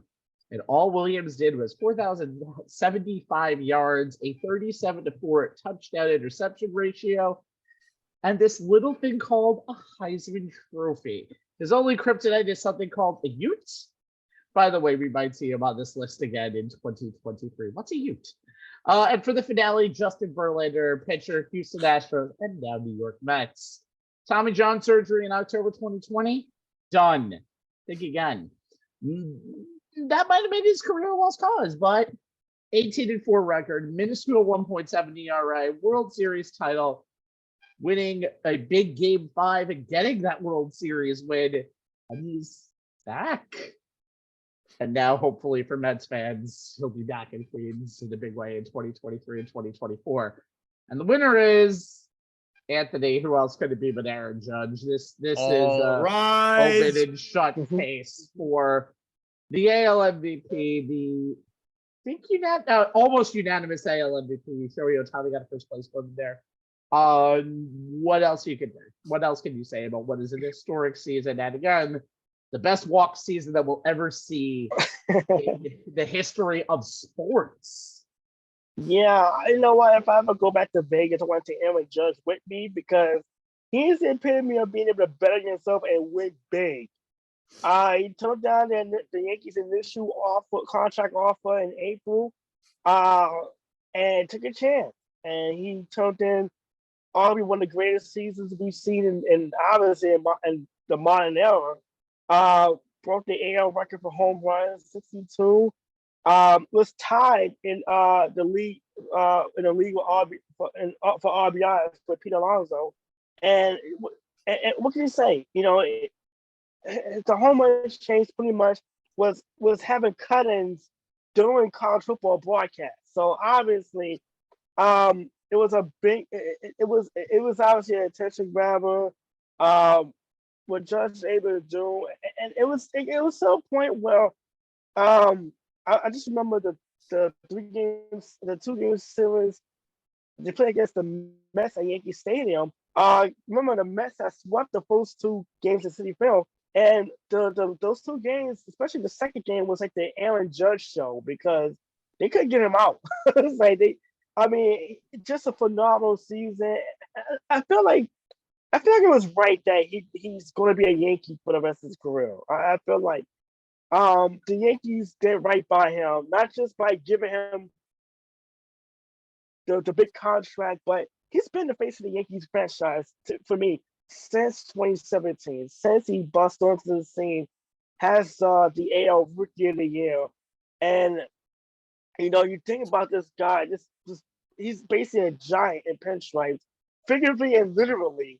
And he had battled some injuries a couple of years, and obviously that was always a question mark hanging over him, but he answered everything and then some, and the Yankees making him the first captain since Derek Jeter, and obviously having Jeter pretty much pass the torch down to him.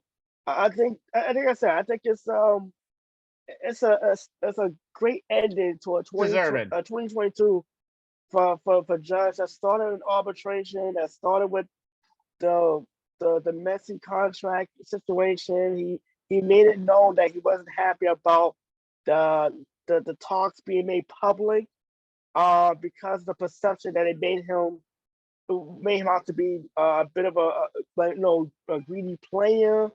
But everything worked out for him. It's going to be, and I say this as a Met fan, obviously as a Met fan.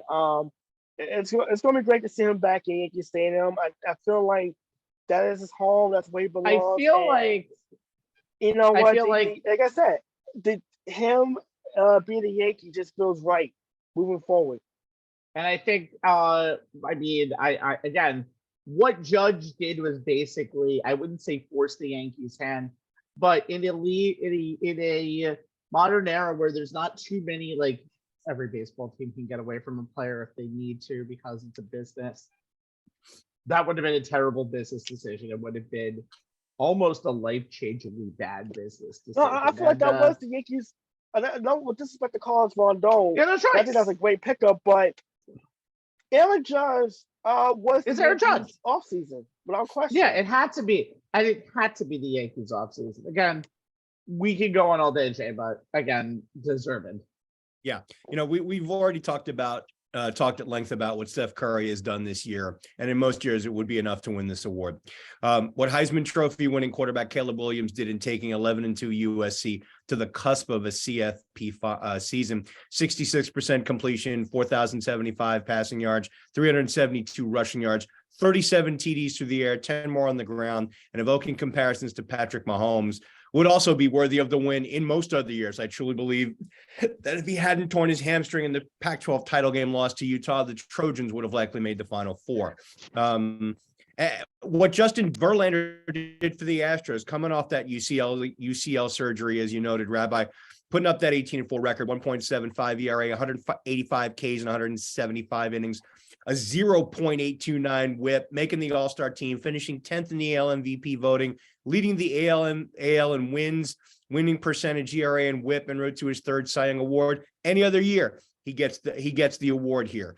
But we pretty much knew on October 4th that Aaron Judge was going to win this award. That's the date that Judge hit his AL record-setting and Yankees team record-setting 60-second homer and completed one of the greatest MVP seasons ever and arguably the greatest walk year ever. I said it on our Winter Meetings edition back on December 10th, but I'll say it again here to put the final stamp on it.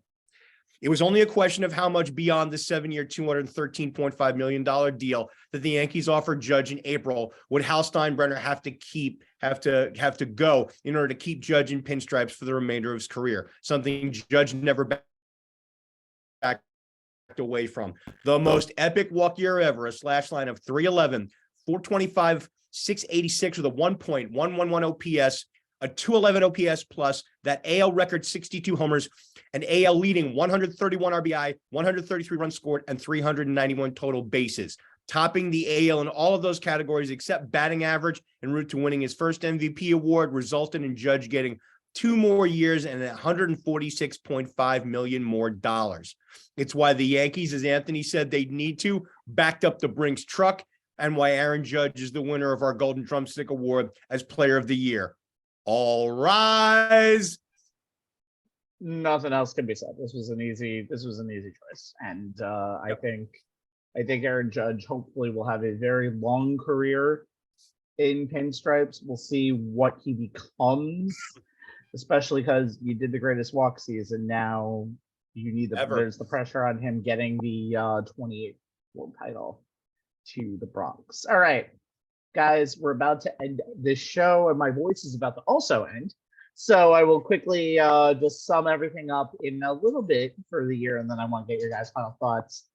What we've seen is a very good year for 2022. And again, as I said before, we're getting close to the believable, even though Jay tried everything to basically say this is just a fucking common year after all of that. We are very close to seeing the unbelievable just becoming even more unbelievable. But what I want to see in 2023 is a lot less animosity. I want to see a lot less animosity on just the court. I don't want to hear stories about Draymond Green doing Draymond Green things, which involve Draymond Green punching Jordan Poole in the face. I don't care what you say to somebody. At that point, you don't do that. And again, because it was televised, which again, should not have happened, because all that shit stays in the locker room, because that's a team thing that was between two people, like your normal neighborhood fight. I don't want to see the media having to report that stuff. Not necessarily in their wheelhouse. They do their job correctly and they do their job well. I want to see fans be a tiny bit nicer. I want to see to the point where careers are essentially now ruined, not just because of fans, but the reaction of fans. The Jets are supposed to be a really shitty team this year, and they weren't. And they have a quarterback who still does not know how to play the position. That's going to get him kicked out of the New York, New Jersey area. I don't say it's a bad decision, but I think the fact that he got mercilessly booed about a week ago at MetLife Stadium didn't help the cause. And that was mercilessly booed when he came into the game, not necessarily before he actually threw passes. I want people to be more nicer on social media, because social media is a privilege, not a right. I don't want people to have to be like, just say whatever the hell they want because they can't back it up when actually going to their favorite player. And you don't say it in the arenas because then you get yourself kicked out. You don't have to threaten somebody. That makes no sense. You can still boo them and do whatever you want to curse them. Just don't insult them. You're insulting them because you want them to lose, not because you don't like them. Because you really mean that much to your sports team that you literally hate other players like that. You know what? Don't be a sportsman. It's not that serious. So I just say to you guys, be nicer in 2023. And yes, you can hate on people as much as you possibly want. Anthony, I don't expect you to stop hating Nets fans and Kyrie Irving. Although every time you start going into a Nets rant, the Knicks go on a damn losing streak. And that I'm getting annoyed with. But still, I'm just saying, I think we all need to realize what sports place is. Now, last year I said sports is like the most important thing on the radar, and it really brings people together. Now, at points here, you might need to break it apart a little bit. Anthony, I mean, do what you want with what I just said, but just go whatever way you want and just wrapping us up tonight. no, you know what? I'll co-sign with you as far as fans' behavior. I'd like to see a little more respect as far as fans and athletes among each other, and as far as interactions, because I do that. Look, I believe in your right to cheer, boo for your favorite team, but when we saw with the fan in Oakland and just that kind of behavior, and we've seen it at NBA arenas, even the social media boards.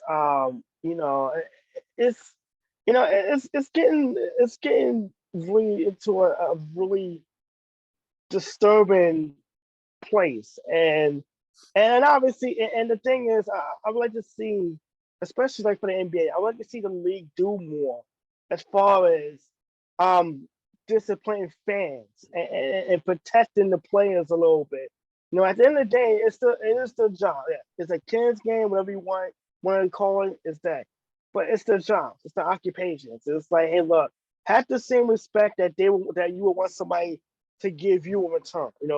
Would you like if I come to your job and do something vulgar like curse at you, or even in some cases we saw during the 2021 playoffs, spit on a player inexplicably? There's a respect line that I think need to be reestablished that you don't cross whatsoever. Whether it's fans, whether it's players, and also to some point, members of the media also. And I have to throw them, because it's at the end of the day, it is one big pie that makes up this wacky sports world that we get to be part of, whether it's us doing a show, whether it's being fans, respectively. But it's just the fact that it's like, it doesn't take a lot to be a decent human being. And can we get back to having some decency, some empathy, if you will, and that's something I would want to see in 2023. Like, whether it's dealing with a controversy like with Kyrie Irving and his tweets, or seeing athletes attacking the media because, you're not writing something nice, saying that they're nice about me, but or even the fans, among each other. My right to boo somebody doesn't give me the right to cross the line, disrespect them or their families or whatever the case may be. So, can we get back to just having fun, which is what being sports fans is all about? Having fun, but respecting each other at the end of the day, and realize at the end of the day that yes, it is a game, but and we root for opposing teams. But when it's all said and done, I respect you as a human being, respect me. We go our separate ways. We go grab a beer, whatever the case may be. But the competition, when the clock hits triple digits, it stays at that. And that's something I really would love to see uh, just across the board in 2023. Yeah, I mean, Rabbi, you talk about, the ignorance and the vitriol that seems to overly permeate social media these days. You guys are, as young as you are, still old enough to remember when sports talk radio was the social media platform of the day, and how visceral and how angry and how much rage some of the people who called into outlets like WFAN or ESPN radio here in New York could get. Anthony, I completely, I'm with you on the whole spitting on players at NBA games, or, the type of outrageous behavior we've seen fans show towards players on an opposing team at an NBA venue. I mean, booing during games is one thing. Even the type of booing that, the Jets gave Zach Wilson, it's in the heat of the moment, when things aren't going great. I get that to a certain extent, but death threats on Twitter and other social media platforms, especially at women, be they athletes or especially in the media, it's just a game, people. If something a player does or doesn't do, or the outcome of a game or the comments of a woman in sports media sparks that type of a reaction from you, I'm sorry, you need to look in the mirror and take true stock of your life. There's a bad things, as Anthony said, going on in the world, that, keep us, in bad places, in sad places. Sports should not be one of them. You can dislike each other, because you're on opposite sides of a particular game. But Anthony's right. Once the game's over, the game's over. It's time to get back to life. There's no reason that, a Yankee fan and a Red Sox fan can't have a decent conversation about sport, about baseball, and have a beer after a game. I've had plenty of, really good conversations with Red Sox fans at Yankees games. There's no reason for the type of anger and that kind of vitriol, yeah. And vitriol, yeah, that spews forth from these people who are hiding behind a keyboard. And I'm sorry, if you wouldn't say it to someone's face, even a perfect stranger, in the heat of a hotly contested, sporting event, then you shouldn't put it in now 280 characters in a Twitter post, or as the or adding it as text to an image you put up on Instagram, in your story or whatever. It doesn't take any extra amount of effort to just be kind. There's no reason not to do it. This is just somebody who happens to root for your team's biggest rival. And that's all it is. It's, at the end of the day, it's a rivalry. I have friends who are Ohio State Buckeye fans. There's no reason for anything to result in the type of things that I see on social media directed at people. These are flesh and blood human beings who just happen to play a sport for a living, or broadcast a sport for a living, or are sideline reporters for a network, or even do what the three of us do here. They're entitled to their opinion. You don't have to agree with it. But it should all be, even the discourse when you don't agree should be in good fun.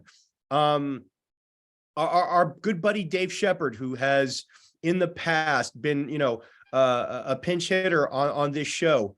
I called into his radio show Christmas Eve after the Steelers game, and listening to, some of the things that some of his callers said just made me shake my head. But there was no vitriol, there was no anger, there was no meanness. I mean, even Dave and I kind of went at it a little bit for a couple of things. And Shep, thanks again for letting me promote tonight's year-end show on your program. But that's the way it should be. It should be good natured, ribbing and jabbing, kind of like we do here on occasion when we don't agree with each other. And even when the debate on this show gets to a point where maybe we raise our voices just a little bit, the one thing that never goes away is the respect that exists between the three of us. We can disagree on things that range from social justice to the shift in baseball. And some of our positions we're pretty vehement about or passionate about, but there's no hate, there's no anger. It's all about doing good television, putting good content out there, and keeping the mutual respect. And I agree with you, Rabbi. I'd like to see the rest of the sports world in all its avenues across all its platforms evolve. And that's the word you used when you were, you told me how you wanted to go with this segment.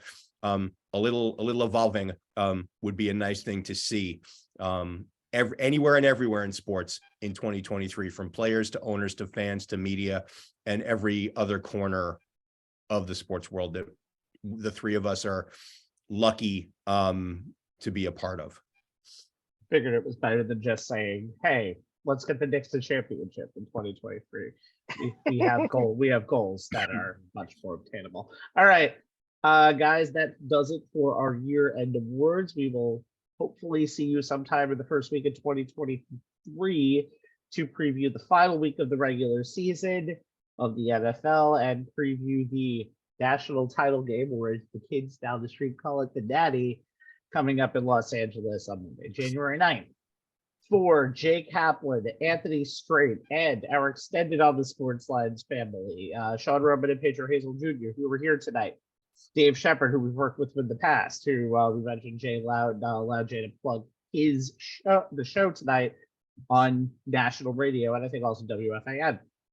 Nisa Petrilli, Steve Ferguson, and Nolan Toppin also as well, along with Joe Tafaro, who was going to join us today, but unfortunately his mother passed away last week, and we give the best to the family. Our thoughts are with you, Joe. Yep, this has been On the Sports Lines. You can find us live at facebook.com/On the Sports Lines. You can see this show again soon, and then catch up on other ones on youtube.com/On the Sports Lines, and also at ONTH Sports Lines on Twitter. We'll put the link up to the show that you're about to see, and you're also going to get some random facts here and there, and in better voice than I currently have right now. Everybody, thank you for joining us, and you joined us for 10 minutes of this or all 3 hours of this. Happy New Year. Happy rest of your holidays, and we'll see you in 2023. Good night. Night, everybody. Good night, everyone.